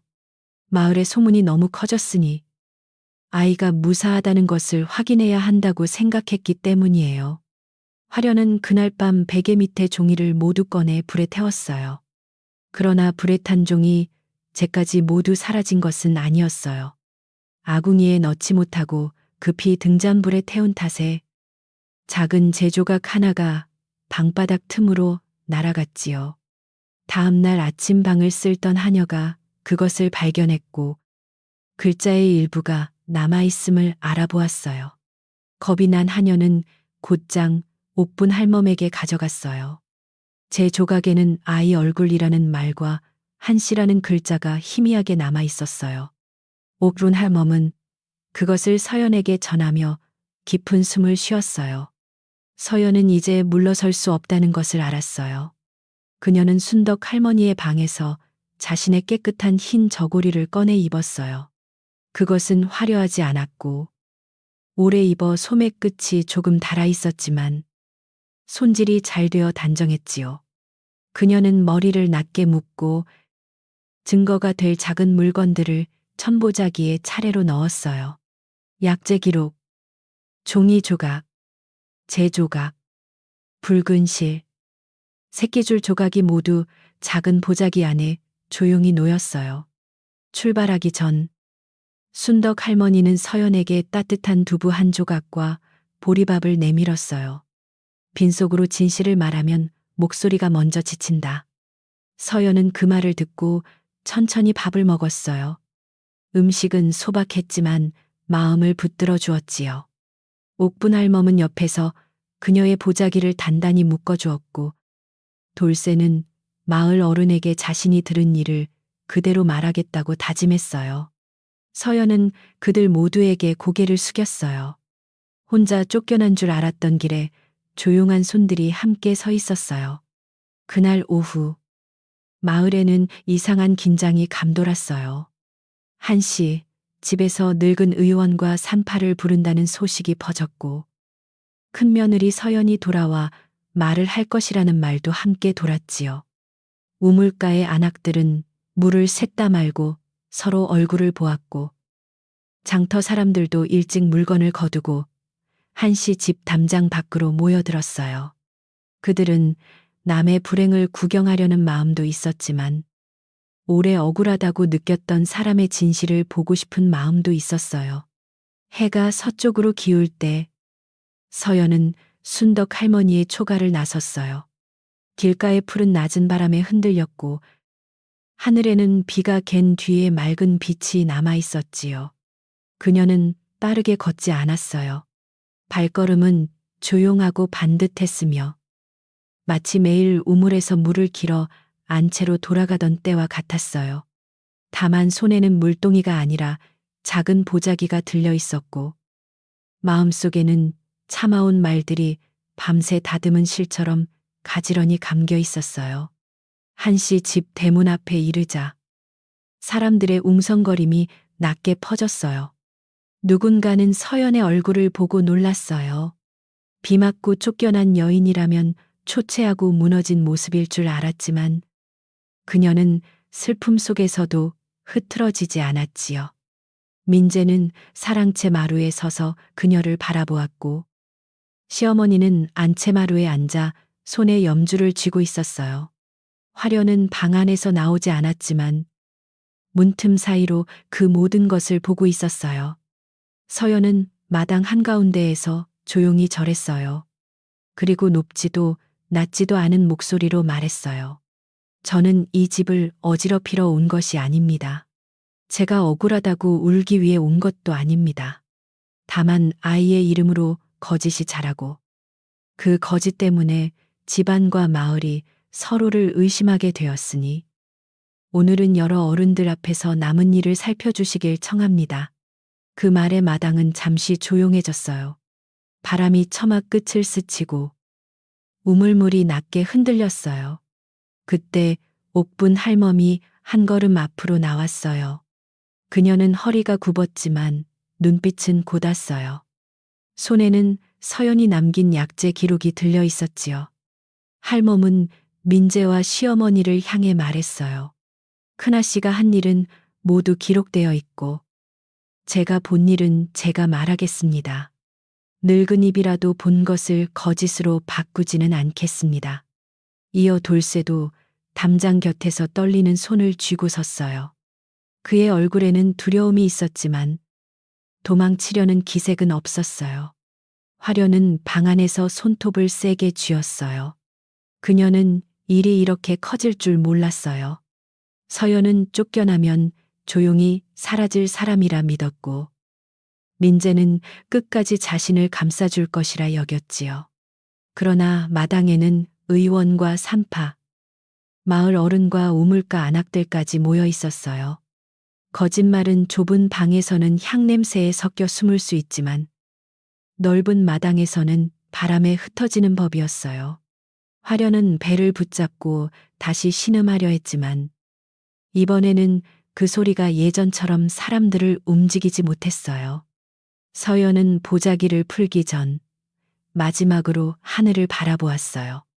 초여름 저녁빛이 기와 위에 부드럽게 내려앉고 있었고 멀리 산새가 둥지로 돌아가는 소리가 들렸지요. 그녀는 자신을 버린 남편을 보았고 흔들렸던 시어머니를 보았고 오래 자신을 지켜본 마을 사람들을 보았어요. 미움은 아직 마음 안에 자리 잡지 못했어요. 다만 이제는 침묵이 누군가를 지키는 것이 아니라 거짓을 키운다는 것을 알았기에 그녀는 천천히 첫 번째 증거를 마당 위에 올려놓았어요. 서연이 마당 위에 처음 올려놓은 것은 작은 약재 기록이었어요. 종이는 여러 번 접었다 펴서 모서리가 부드럽게 닳아 있었지만 글씨는 흐트러짐 없이 반듯했지요. 그녀는 손가락으로 날짜와 시각을 짚으며 조용히 말했어요. 이날 올린 차에는 보리와 대추가 들어갔고 제가 먼저 맛보았으며 옥분 할멈이 곁에 있었습니다. 또 이튿날 죽에는 쌀과 배뿐이었습니다. 사람들은 종이를 들여다보며 낮게 웅성거렸어요. 말보다 오래 남는 글이 마당의 공기를 천천히 바꾸기 시작했어요. 옥분 할멈은 한 걸음 앞으로 나와 허리를 굽혔어요. 그녀의 손은 거칠고 손등에는 오래된 주름이 깊었지만 목소리는 마른 나무처럼 단단했지요. 제가 부엌에서 그 약재를 보았고 아씨가 먼저 맛보는 것도 보았습니다. 약장 안에는 작은 마님 방에서 나왔다는 들풀 같은 것은 없었습니다. 시어머니는 염주를 쥔 손을 멈추었고 민재는 얼굴을 굳힌 채 종이를 바라보았어요. 화련의 방 안에서는 더 이상 흐느끼는 소리가 들리지 않았어요. 서연은 두 번째로 작은 천에 싼 마른 잎을 꺼냈어요. 그것은 화련의 방에서 발견되었다던 약봉지 속 풀과 같은 모양이었지요. 그러나 서연은 그것을 자신이 갖고 있었다고 말하지 않았어요. 이 풀은 집안 약장에 있던 것이 아닙니다. 장터 뒤 산비탈에 자라며 몸을 어지럽게 하는 냄새가 있어 함부로 쓰지 않는다고 들었습니다. 늙은 의원은 잎을 받아 손끝으로 비벼보고 냄새를 맡았어요. 그는 눈살을 찌푸리며 고개를 끄덕였어요. 의원은 마당에 모인 사람들을 향해 천천히 말했어요. 이 풀은 아이를 지키려고 다리는 약재가 아닙니다. 조금만 써도 속을 뒤집고 얼굴빛을 흐리게 할 수 있습니다. 그러나 이것만으로 누가 넣었는지는 알 수 없습니다. 그의 말은 조심스러웠지만 사람들은 이미 중요한 것을 들은 듯 서로 얼굴을 보았어요. 화련이 늘 아프다 하던 증세와 그 풀의 냄새가 묘하게 맞아떨어졌기 때문이지요. 민재의 눈빛에는 처음으로 작은 흔들림이 생겼어요. 화려는 방 안에서 그 말을 듣고 더는 참지 못했어요. 그녀는 문을 열고 나와 배를 감싸며 마루에 기대었지요. 얼굴에는 눈물이 번져 있었고 목소리는 일부러 떨렸어요. 의원님께서도 누가 넣었는지는 모른다 하셨습니다. 그런데 왜 모두 저를 보는 것입니까? 저는 아이를 품은 약한 몸입니다. 그녀는 시어머니 쪽으로 손을 뻗었어요. 예전 같으면 시어머니가 곧장 달려갔겠지만 이번에는 몸만 조금 앞으로 기울였을 뿐 쉽게 일어나지 않았어요. 서연은 화련을 바라보았지만 원망 섞인 눈을 하지 않았어요. 오히려 그 차분함이 화련을 더 불안하게 만들었지요. 서연은 다음으로 붉은 실 한 가닥과 새끼줄 조각을 꺼냈어요. 이것은 뒤쉿 대숲길에서 나온 것입니다. 붉은 실은 작은 마님이 지니던 비단 주머니 끈과 같고 새끼줄은 어떤 사내의 집신에서 떨어진 것으로 보입니다. 이것만으로도 사람을 벌할 수는 없으나 길이 있었음을 말해줍니다. 사람들은 대숲길이라는 말에 더 크게 술렁였어요. 화련은 얼굴을 붉히며 소리쳤어요. 비단실이 세상에 하나뿐입니까? 대숲길은 누구나 다니는 길입니다. 큰 마님이 저를 몰아내려고 하니 이제는 길가의 먼지까지 제 탓으로 돌리는군요. 그녀의 목소리는 전보다 높았고 그 높음 속에는 억울함보다 다급함이 섞여 있었어요. 서연은 대꾸하지 않았어요. 대신 담장 곁에 서 있던 돌쇠를 바라보았지요. 돌쇠는 입술을 깨물고 있었고 두 손은 옷자락을 움켜쥐고 떨고 있었어요. 마을 어른이 돌쇠에게 앞으로 나오라 했어요. 돌쇠는 한 걸음씩 마당 가운데로 걸어왔고 그의 젖은 집시는 흙먼지를 작게 일으켰지요. 그는 고개를 숙인 채 말했어요. 제가 본 것은 모두 분명하지 않습니다. 그러나 들은 말은 거짓으로 보태지 않겠습니다. 비 오던 밤 뒤 대숲에서 작은 마님과 낯선 사내가 말하는 소리를 들었습니다. 사내가 한씨 집의 피가 아니라고 했고 작은 마님은 조용히 있으면 은전을 주겠다고 했습니다. 그 말에 마당은 찬물처럼 조용해졌어요. 민재는 돌쇠를 노려보며 물었어요. 네가 어둠 속에서 사람을 잘못 본 것은 아니냐. 돌쇠는 겁에 질렸지만 고개를 흔들었어요. 얼굴은 모두 보지 못했습니다. 그래서 제가 분명하지 않다고 말씀드렸습니다. 하지만 작은 마님이 쓰는 향냄새와 목소리는 알았습니다. 또 그 사내가 화를 내는 소리도 들었습니다. 돌쇠의 말은 꾸밈이 없었고 모르는 것은 모른다 했어요. 오히려 그 조심스러움이 사람들에게 더 깊이 들어갔지요. 그때 장터 국밥집 주모도 담장 밖에서 앞으로 불려 나왔어요. 그녀는 거칠게 손을 닦으며 마당에 들어섰고 마을 어른에게 절을 한 뒤 말했어요. 장터 뒤 술집 곁에 기철이라는 사내가 머물렀습니다. 물건을 파는 장사꾼이라 했으나 파는 것은 보지 못했습니다. 술이 들어가면 내 아이를 남의 집 자식으로 만들 수 없다고 중얼거렸습니다. 그 이름이 나오자 화련의 얼굴에서 피가 사라졌어요. 민재는 그 미세한 변화를 놓치지 못했어요. 시어머니는 낮은 목소리로 화련에게 물었어요. 기철이라는 사내를 아느냐? 화련은 입술을 떨다가 곧 고개를 저었어요. 모릅니다. 장터 사내가 술에 취해 한 말을 왜 저와 엮으십니까? 그녀는 다시 울음을 터뜨리려 했지만 이번에는 눈물이 쉽게 나오지 않았어요. 마당의 시선이 예전과 달랐기 때문이지요. 사람들은 더 이상 그녀를 무조건 가엾게 보지 않았어요. 가엾음 뒤에 숨은 매듭을 풀어보려는 눈빛이 하나둘 생겨나고 있었어요. 서연은 마지막으로 제 조각과 종이 조각을 꺼냈어요. 그것들은 너무 작아 바람에 날릴까봐 흰 접시 위에 올려두었지요. 서연은 말했어요. 이 종이 조각에는 집안 피가 아니라는 말의 일부가 남아 있었습니다. 제 조각에는 아이 얼굴과 한씨라는 말이 남아 있었습니다. 누가 썼는지는 아직 알 수 없으나 누군가 이 아이의 피를 두려워하고 있었음은 알 수 있습니다. 늙은 의원이 접시를 가까이 보고 마을 어른도 눈을 가늘게 뜨고 살폈어요. 화려는 그제야 몸을 앞으로 던지듯 나왔어요. 그런 종이 쪼가리로 사람을 죽이려 하십니까? 큰마님은 오래전부터 저를 미워했습니다. 아이가 생기자 자리를 빼앗길까 두려워 이런 일을 꾸민 것입니다. 그녀는 민재를 향해 울며 호소했어요. 서방님, 저를 믿어주세요.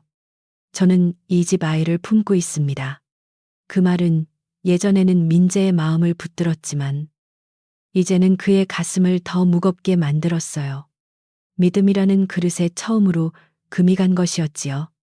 마을 어른은 의원과 산파에게 화련의 몸을 살피게 하자고 했어요. 화련은 손을 뿌리치며 싫다 했지만 시어머니가 떨리는 목소리로 말했어요. 아이의 무사를 확인하는 일이다. 피할 까닭이 없다. 그 말에 화련은 더 물러설 곳이 없었어요. 산파는 오랜 세월 아이를 받은 여인이었고 얼굴에 깊은 주름이 있었지만 손길은 부드러웠어요. 그녀는 화련을 방 안으로 데리고 들어가 의원과 함께 차분히 살폈고 마당 사람들은 숨을 죽인 채 기다렸어요. 시간은 길게 느껴졌어요. 마당의 햇빛은 점점 옆으로 기울고 우물 옆 버드나무 잎이 바람에 흔들렸지요. 민재는 마루 끝에 서서 두 손을 쥐었다 폈고 시어머니는 염주를 빠르게 굴렸어요. 서연은 그저 조용히 서 있었어요. 자신의 억울함이 풀리기를 바라면서도 방 안의 아이가 무사하기를 함께 빌었어요. 그녀는 아이가 죄를 지은 것이 아니며 어른들의 거짓이 아이의 숨을 더럽혀서는 안 된다고 생각했어요. 마침내 의원과 산파가 방에서 나왔어요. 산파는 먼저 화련이 큰 위험에 있는 것은 아니라고 말했어요. 그 말에 시어머니는 한숨을 내쉬었고 서연도 눈을 감고 조용히 고개를 숙였지요. 그러나 의원의 다음 말은 마당을 다시 얼어붙게 했어요. 아이를 가진 것은 맞습니다. 다만 이 집에 들어온 날과 맞추어 보면 달수가 맞지 않습니다. 아이는 그보다 앞서 생긴 것으로 보입니다. 사람들은 한꺼번에 숨을 삼켰고 민재는 마치 발밑에 돌이 꺼진 듯 흔들렸어요. 화련은 얼굴을 가리고 소리쳤어요. 의원이 잘못 본 것입니다. 사람의 몸이 어찌 날짜처럼 딱 맞습니까? 산파는 고개를 저었어요. 하루 이틀의 차이가 아닙니다. 몸은 거짓말을 오래 숨기지 못합니다. 그 말은 칼처럼 날카롭지 않았지만 오래된 문을 여는 열쇠 같았어요. 시어머니는 그 자리에서 몸을 떨며 화련을 바라보았어요. 민재는 한 걸음 다가가 낮은 목소리로 물었어요. 정말 내 아이가 아니란 말이오. 화련은 대답하지 못했어요. 그때 담장 밖에서 소란이 일었어요. 돌쇠가 급히 뛰어나갔다가 어떤 사내의 소매를 붙잡고 들어왔지요. 그는 장터에서 머물던 기철이었어요. 기철은 처음에는 빠져나가려 했지만 마을 사람들이 길을 막자 더는 도망치지 못했어요. 그의 집신 한쪽에는 새끼줄이 풀려 있었고 옷자락에는 대숲에 진흙이 말라붙어 있었지요. 마당에 들어선 그는 화련을 보자 얼굴을 일그러뜨렸어요. 화련은 그를 보는 순간 뒤로 물러났고 그 모습만으로도 많은 것이 드러났어요. 마을 어른이 기철에게 물었어요. 네가 이 여인을 아느냐? 기철은 처음에는 모른다 했어요. 그러나 옥분 할멈이 품에서 새끼줄 조각을 꺼내 보이고 국밥집 주모가 그의 얼굴을 알아보며 이름을 부르자 입술을 깨물었지요. 서연은 아무 말 없이 바라보았어요. 결국 기철은 거칠게 한숨을 내쉬며 말했어요. 알고 지냈습니다. 아이도 내 아이일 것입니다. 저 여인이 한씨 집에 들어가면 모두 해결된다고 했습니다. 그 말에 화려는 주저앉았어요. 마당에는 깊은 침묵이 흘렀어요. 누구도 곧바로 소리치지 못했어요. 거짓이 드러나는 순간은 생각보다 시끄럽지 않고 오히려 오래 눌린 숨이 빠져나가듯 고요할 때가 많았지요. 민재는 화련을 바라보다가 서연 쪽으로 천천히 고개를 돌렸어요. 그의 눈에는 분노보다 먼저 부끄러움이 떠올랐어요. 자신이 무엇을 믿고 누구를 내쳤으며 어떤 말로 사람의 마음을 찢었는지 이제야 떠오른 것이었어요. 그러나 이미 흘린 물은 쉽게 주워 담을 수 없었어요. 화련은 마지막으로 시어머니의 치맛자락을 붙잡았어요. 어머님, 제가 잘못했습니다. 하지만 저는 살고 싶었습니다. 가난한 사내의 아이를 품고는 어디에도 갈 수 없었습니다. 그녀의 말에는 두려움이 있었고 그 두려움이 거짓을 덮을 수는 없었어요. 시어머니는 눈물을 흘렸지만 손을 떼었지요. 가난이 죄는 아니나 남의 집 며느리를 죽일 듯 몰고 아이 이름으로 거짓을 세운 것은 죄다. 그 말에 화련은 고개를 떨구었어요. 마을 어른은 기철에게 화련을 데리고 마을을 떠나되 아이가 태어날 때까지 해치거나 버려서는 안 된다고 엄히 말했어요.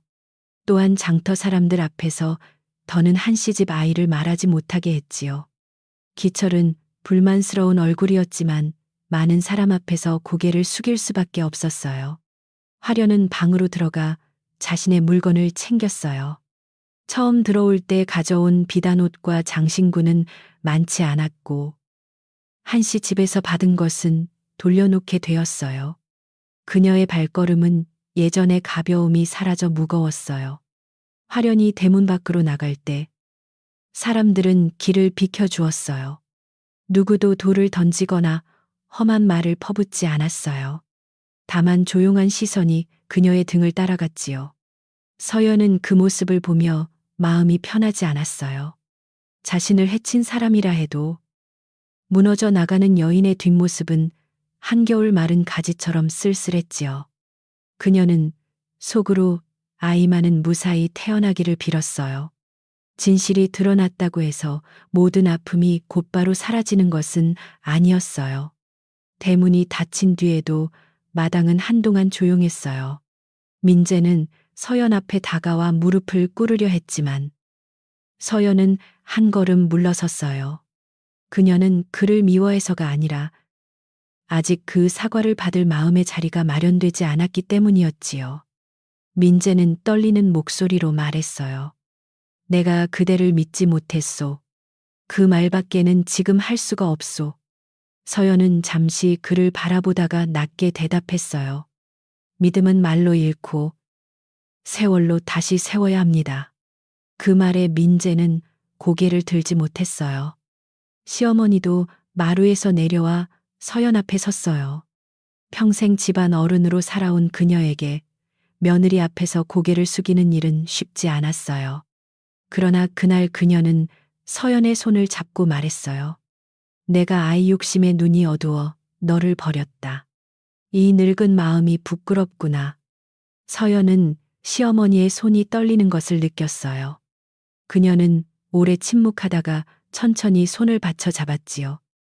용서라는 말은 하지 않았지만 그 손길은 적어도 미움으로 밀어내지는 않겠다는 뜻이었어요. 마을 사람들은 하나둘 흩어졌어요. 우물가 안악들은 낮은 목소리로 자신들이 퍼뜨린 말을 후회했고 국밥집 주모는 돌아가며 괜히 남의 집 일에 혀를 보탰다며 한숨을 쉬었어요. 돌쇠는 마당 한쪽에서 다리가 풀려 주저앉았고 옥분 할멈은 그의 어깨를 두드렸어요. 오늘 네가 떨면서도 들은 만큼만 말했으니 그게 큰일을 바로잡았다.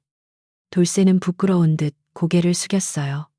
그날의 마당은 누군가를 벌한 자리이면서 모두가 자기 말을 돌아보는 자리이기도 했어요. 저녁이 가까워지자 옥분 할멈은 부엌으로 들어가 아궁이에 불을 지폈어요. 마당에는 아직 무거운 기운이 남아 있었지만 밥은 지어야 했고 사람은 먹어야 했지요. 그녀는 쌀을 씻고 된장을 풀어 배춧국을 끓였어요. 순덕 할머니도 두부 한 모를 들고 찾아와 말없이 부엌에 놓고 갔어요. 서연은 잠시 망설이다가 소매를 걷고 옥분 할멈 곁에 섰어요. 할멈은 아무 말 없이 국자를 건넸고 서연은 오래전처럼 국수를 저었어요. 밥 냄새가 집안에 퍼지자 사람들의 숨도 조금씩 부드러워졌어요. 하인들은 마당을 쓸고 어린 하녀는 깨진 잔 조각이 남아있지 않은지 방을 살폈어요. 시어머니는 방으로 들어가 염주를 내려놓고 젖은 눈가를 닦았고 민재는 사랑채 문턱에 앉아 아무 말 없이 저녁빛을 바라보았어요. 서연은 부엌에서 나와 장독대 뚜껑을 닫았어요. 초여름 바람이 그녀의 소매를 스쳤고 오래 닫혀있던 집의 숨통이 조금 열리는 듯 했어요. 그날 저녁상은 화려하지 않았어요. 보리밥과 배춧국, 두부 한 접시, 장아찌 몇 조각이 전부였지요. 그러나 그 소박한 밥상 앞에서 누구도 쉽게 젓가락을 들지 못했어요.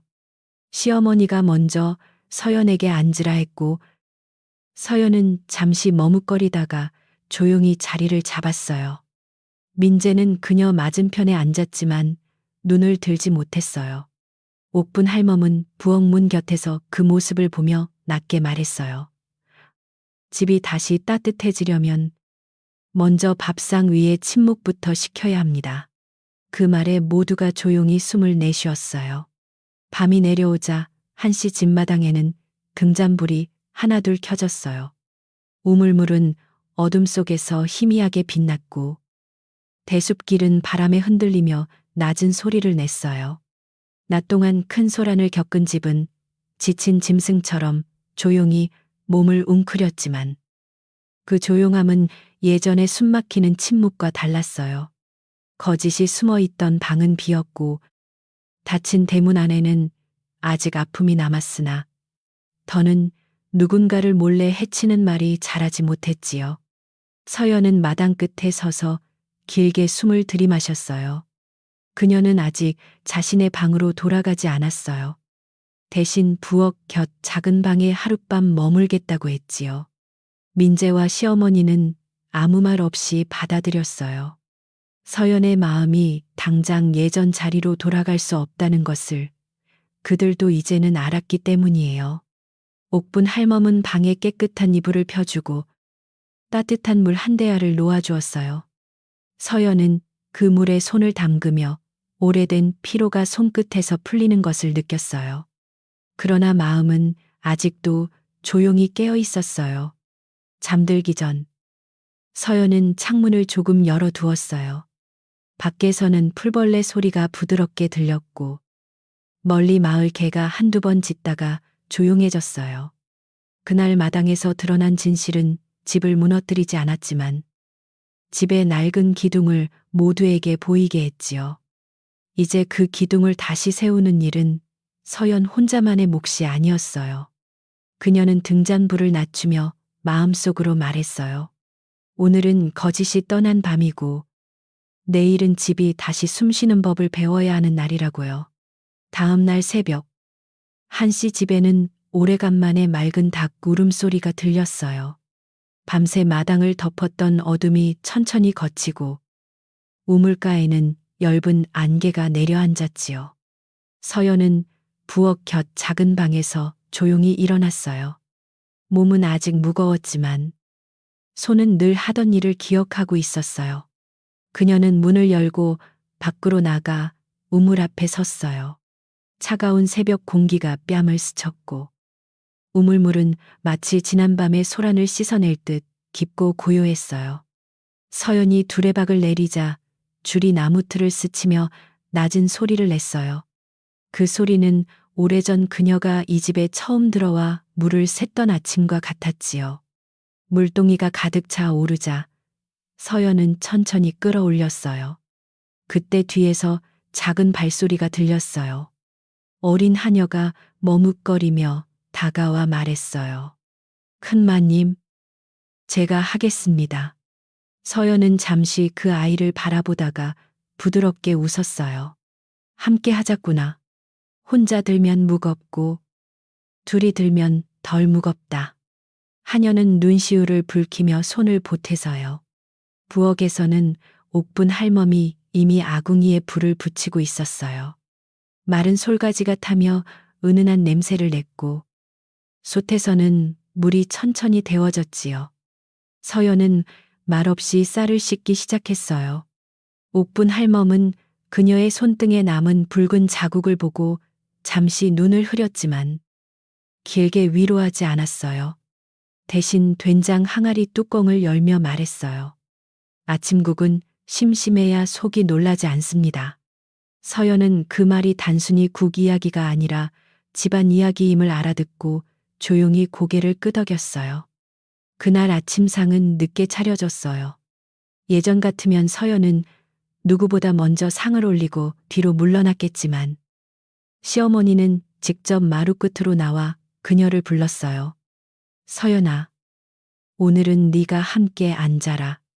그 말은 짧았으나 집안 사람들의 귀에는 크게 들렸지요. 서연은 곧바로 앉지 않고 잠시 머뭇거렸어요. 오래 밀려난 자리가 하루아침에 편해질 수는 없었어요. 그러나 시어머니가 다시 손짓하자 그녀는 조용히 무릎을 접고 상 안쪽에 앉았어요. 민재는 그 자리에 앉아 젓가락을 들지 못했어요.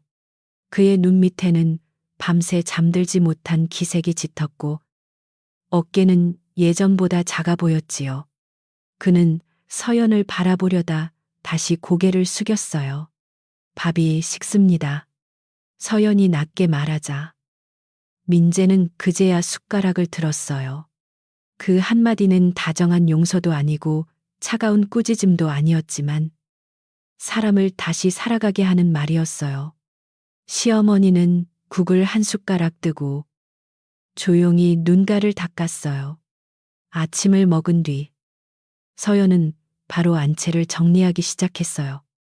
화련히 머물던 방은 비워졌지만 향냄새가 아직 벽과 이불에 배어 있었지요. 서연은 문을 활짝 열고 창살 사이로 햇볕을 들였어요. 이불은 마당의 빨랫줄에 널고 방바닥은 맑은 물로 여러 번 훔쳤어요. 어린 하녀가 향로를 치우려 하자 서연은 말렸어요.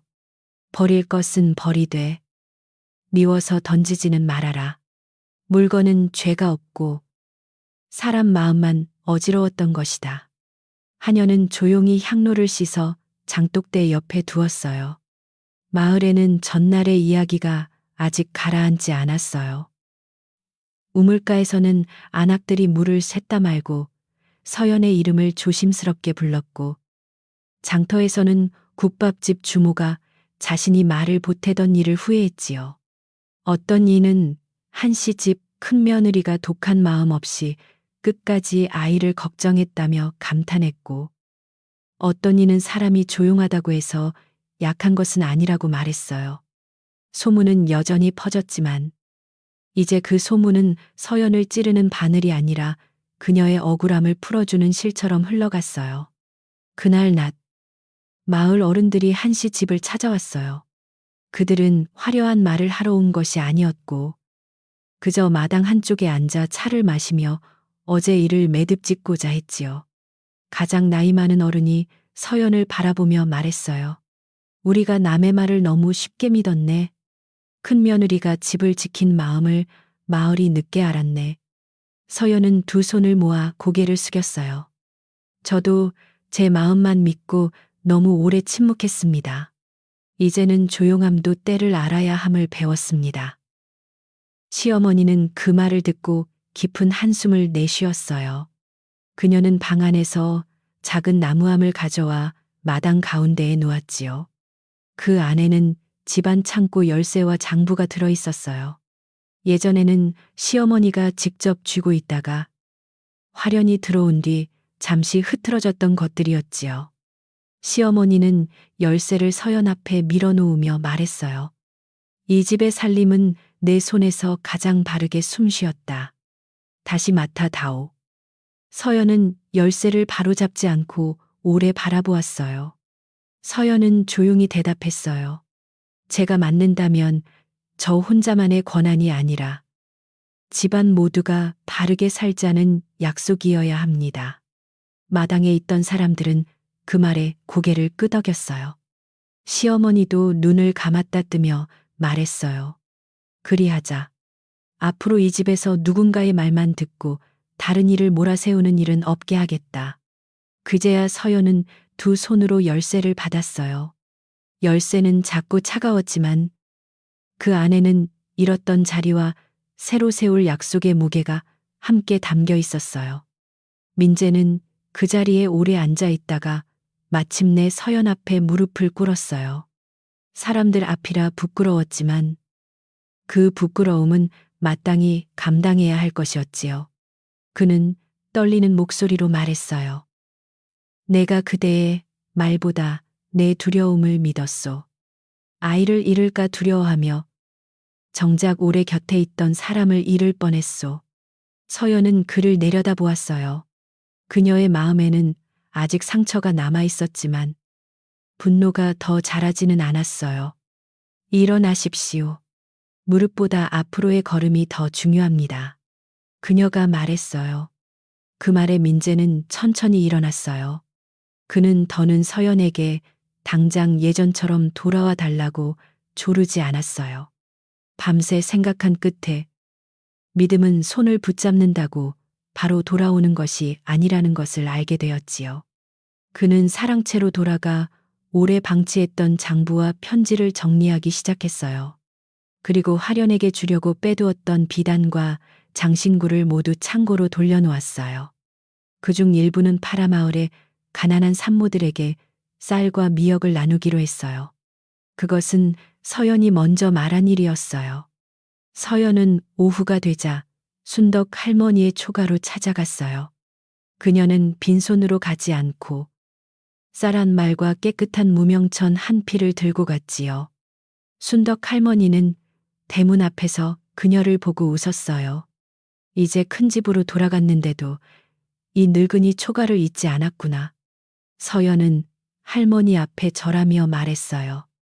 비 오는 밤 문을 열어주신 마음을 어찌 잊겠습니까? 순덕 할머니는 쌀자루를 보며 고개를 저었지만 서연은 두 손으로 조용히 밀어드렸어요. 순덕 할머니의 방에서 서연은 잠시 앉아 따뜻한 콩물을 마셨어요. 할머니는 그녀를 오래 바라보다가 말했어요. 집으로 돌아간다는 것은 문 안으로 들어가는 것만이 아니다. 네 마음이 그곳에서 숨 쉴 수 있어야 참으로 돌아간 것이다. 서연은 그 말을 듣고 창밖을 보았어요. 낮은 담장 너머로 마을 아이들이 뛰어가고 멀리 한씨 집기와가 햇빛을 받고 있었지요. 그녀는 아직 완전히 편하지는 않았지만 마음이 더는 쫓기는 새처럼 떨리지는 않았어요. 며칠 동안 한씨 집은 조용히 바뀌어 갔어요. 아침마다 서연은 창고 열쇠를 열기 전 하인 둘을 곁에 세웠고 장부는 시어머니와 함께 확인했어요. 부엌 약장에는 쓰는 약재 이름을 적어 붙였고 누구든 아이나 병자를 위한 음식을 만들 때에는 다른 사람이 함께 보게 했지요. 그것은 서로를 의심하기 위한 일이 아니라 의심이 자라지 못하게 하는 울타리였어요. 사람들은 처음에는 어색해했지만 시간이 지나자 오히려 마음이 놓인다며 고개를 끄덕였어요.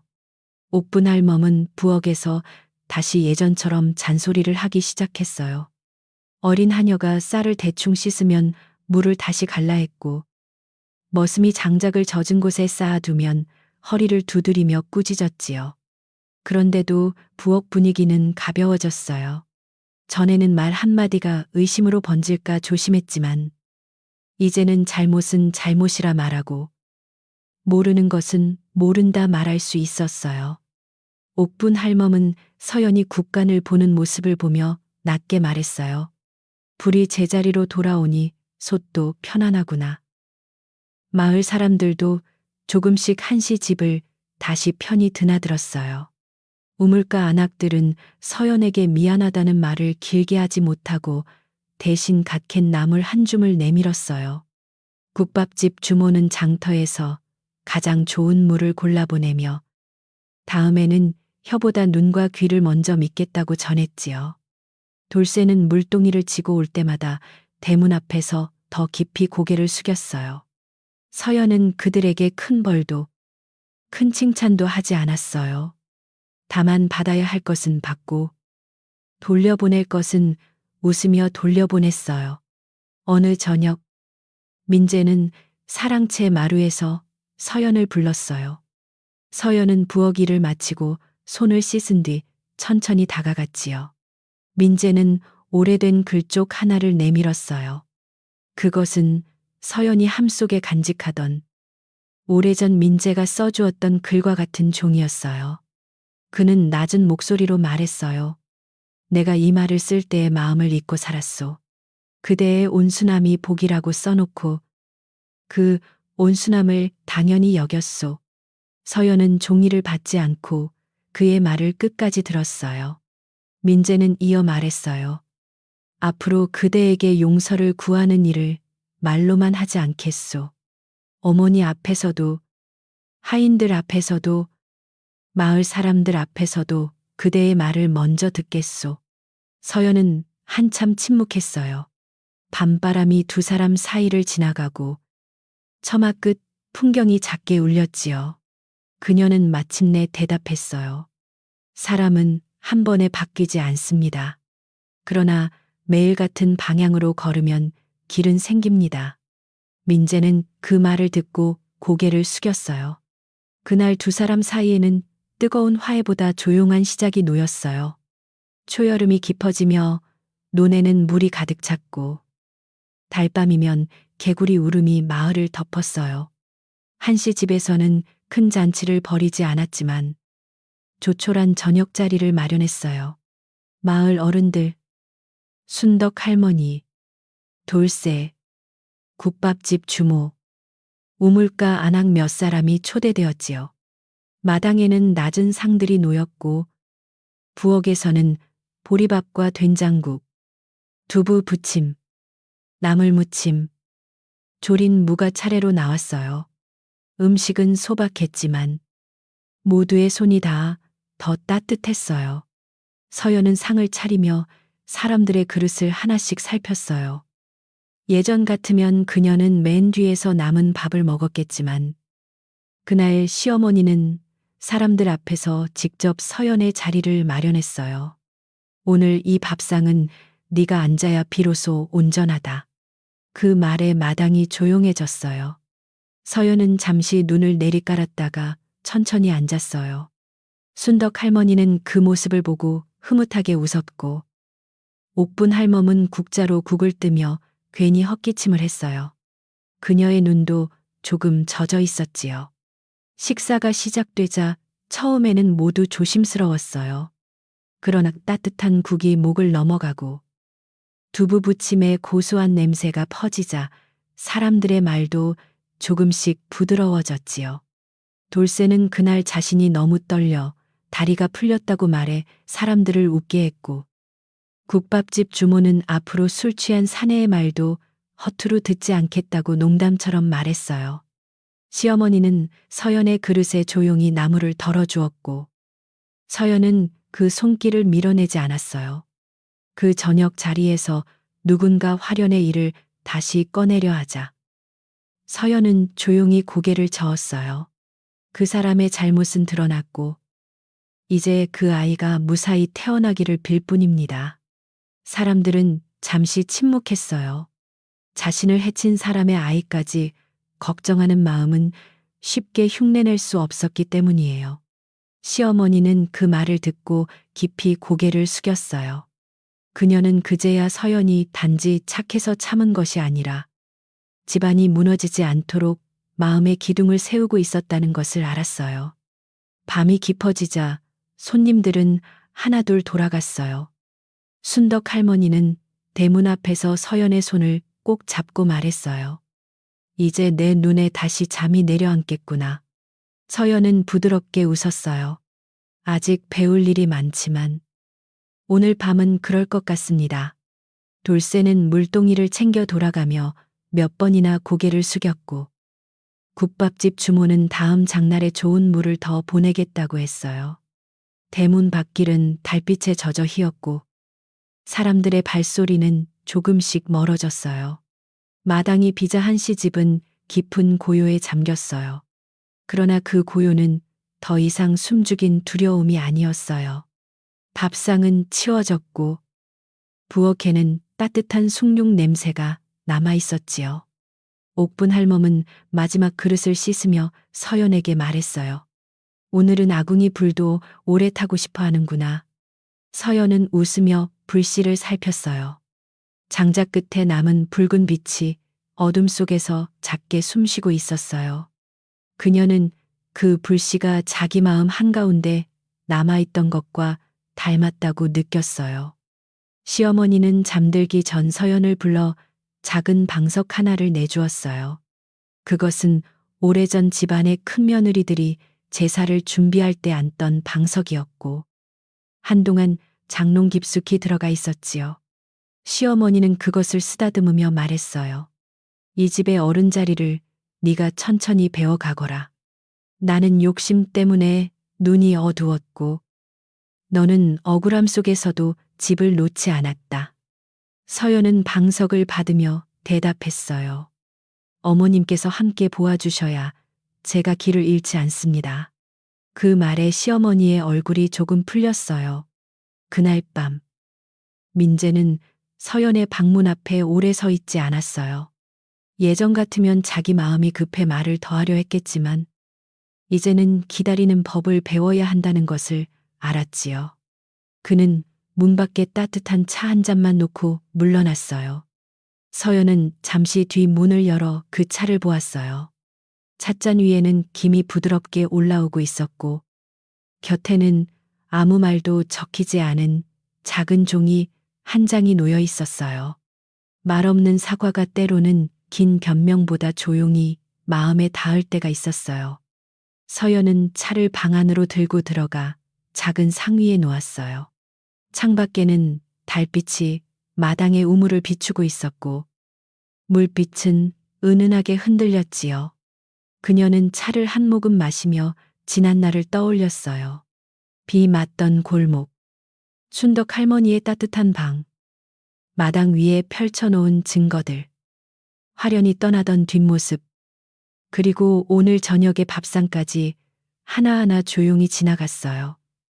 마음속 상처가 완전히 아문 것은 아니었지만 그 위에 부드러운 천이 덮인 듯 했어요. 며칠 뒤, 한씨 집은 다시 일상의 소리를 되찾았어요.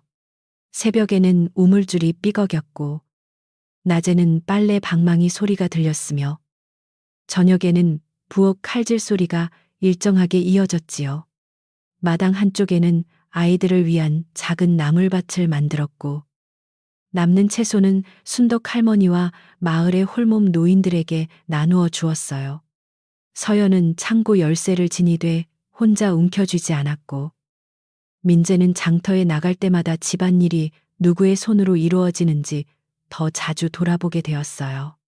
마을 사람들은 시간이 흐른 뒤에도 그 일을 잊지 않았어요. 그러나 이야기는 점점 날카로운 소문에서 따뜻한 교훈으로 바뀌어 갔지요. 우물가의 어머니들은 딸들에게 남의 말을 함부로 믿지 말라 했고, 며느리들에게는 참는 마음도 귀하지만 억울함을 밝혀야 할 때는 밝히라 말했어요. 장터의 노인들은 한씨 집 큰며느리가 소리 높여 싸우지 않고도 진실을 세웠다고 이야기했어요. 그렇게 서연의 이름은 불쌍한 여인이 아니라 집을 바르게 지킨 사람으로 남았어요. 가을이 오기 전 한씨 집에서는 작은 제사를 올렸어요. 조상 앞에 올리는 밥과 국은 평소보다 더 정갈했고 서연은 흰 앞치마를 두르고 조용히 음식을 준비했어요. 시어머니는 곁에서 간을 보았고 옥분 할멈은 전을 부치며 기름이 튀지 않게 살폈지요. 민재는 제기들을 닦으며 작은 흠까지 확인했어요. 예전에는 서연 혼자 짊어지던 일이 이제는 여러 손에 나뉘었고 그 나뉨 속에서 집안의 숨이 더 고르게 흘렀어요. 제사가 끝난 뒤 시어머니는 조상상 앞에서 서연의 손을 잡았어요. 오늘 상이 참 편안하다. 그 말은 음식 맛에 대한 칭찬만이 아니었어요. 서연은 그 뜻을 알고 미소 지었어요. 편안한 상은 한 사람이 아니라 여러 마음이 함께 차리는 것 같습니다. 민재는 그 말을 듣고 고개를 숙였고 옥분 할멈은 뒤에서 이제야 제대로 된 말을 하십니다. 하고 중얼거렸어요. 그 작은 농담에 모두가 낮게 웃었고 오래 무거웠던 안채 공기가 한결 가벼워졌어요.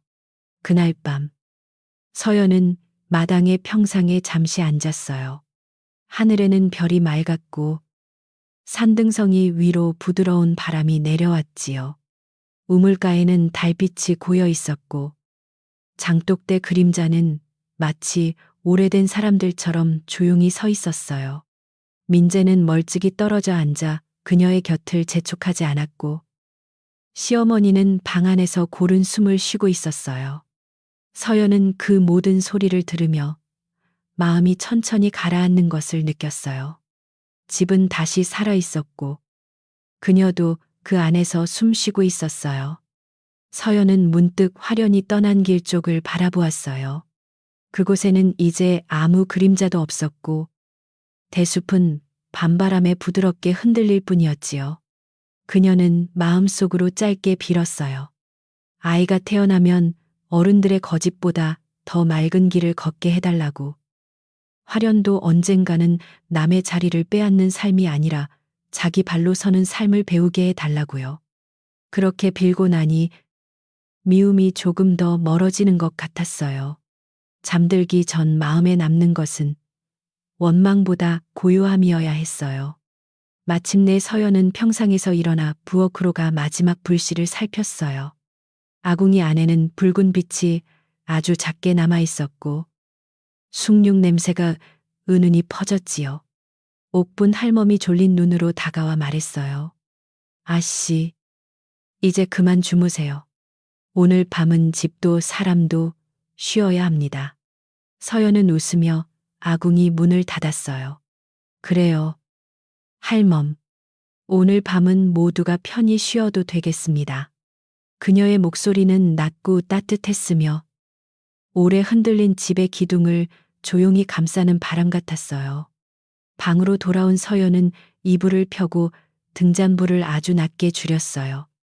창문 밖에서는 풀벌레가 일정한 박자로 울었고 먼 산에서는 밤새가 한 번 소리를 냈다가 잠잠해졌지요.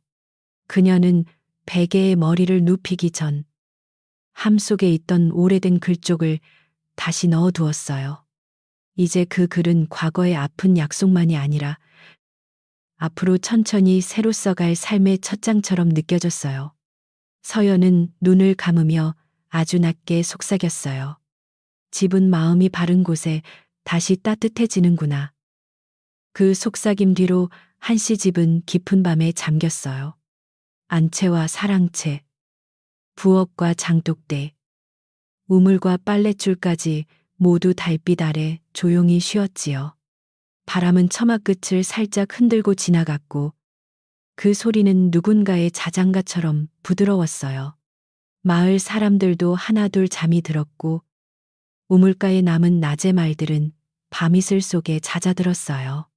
그날 이후 사람들은 오래도록 말했어요. 진실은 늦게 걸어와도 길을 잃지 않고 마음이 고든 사람의 집에는 끝내 따뜻한 밤 냄새가 돌아온다고요.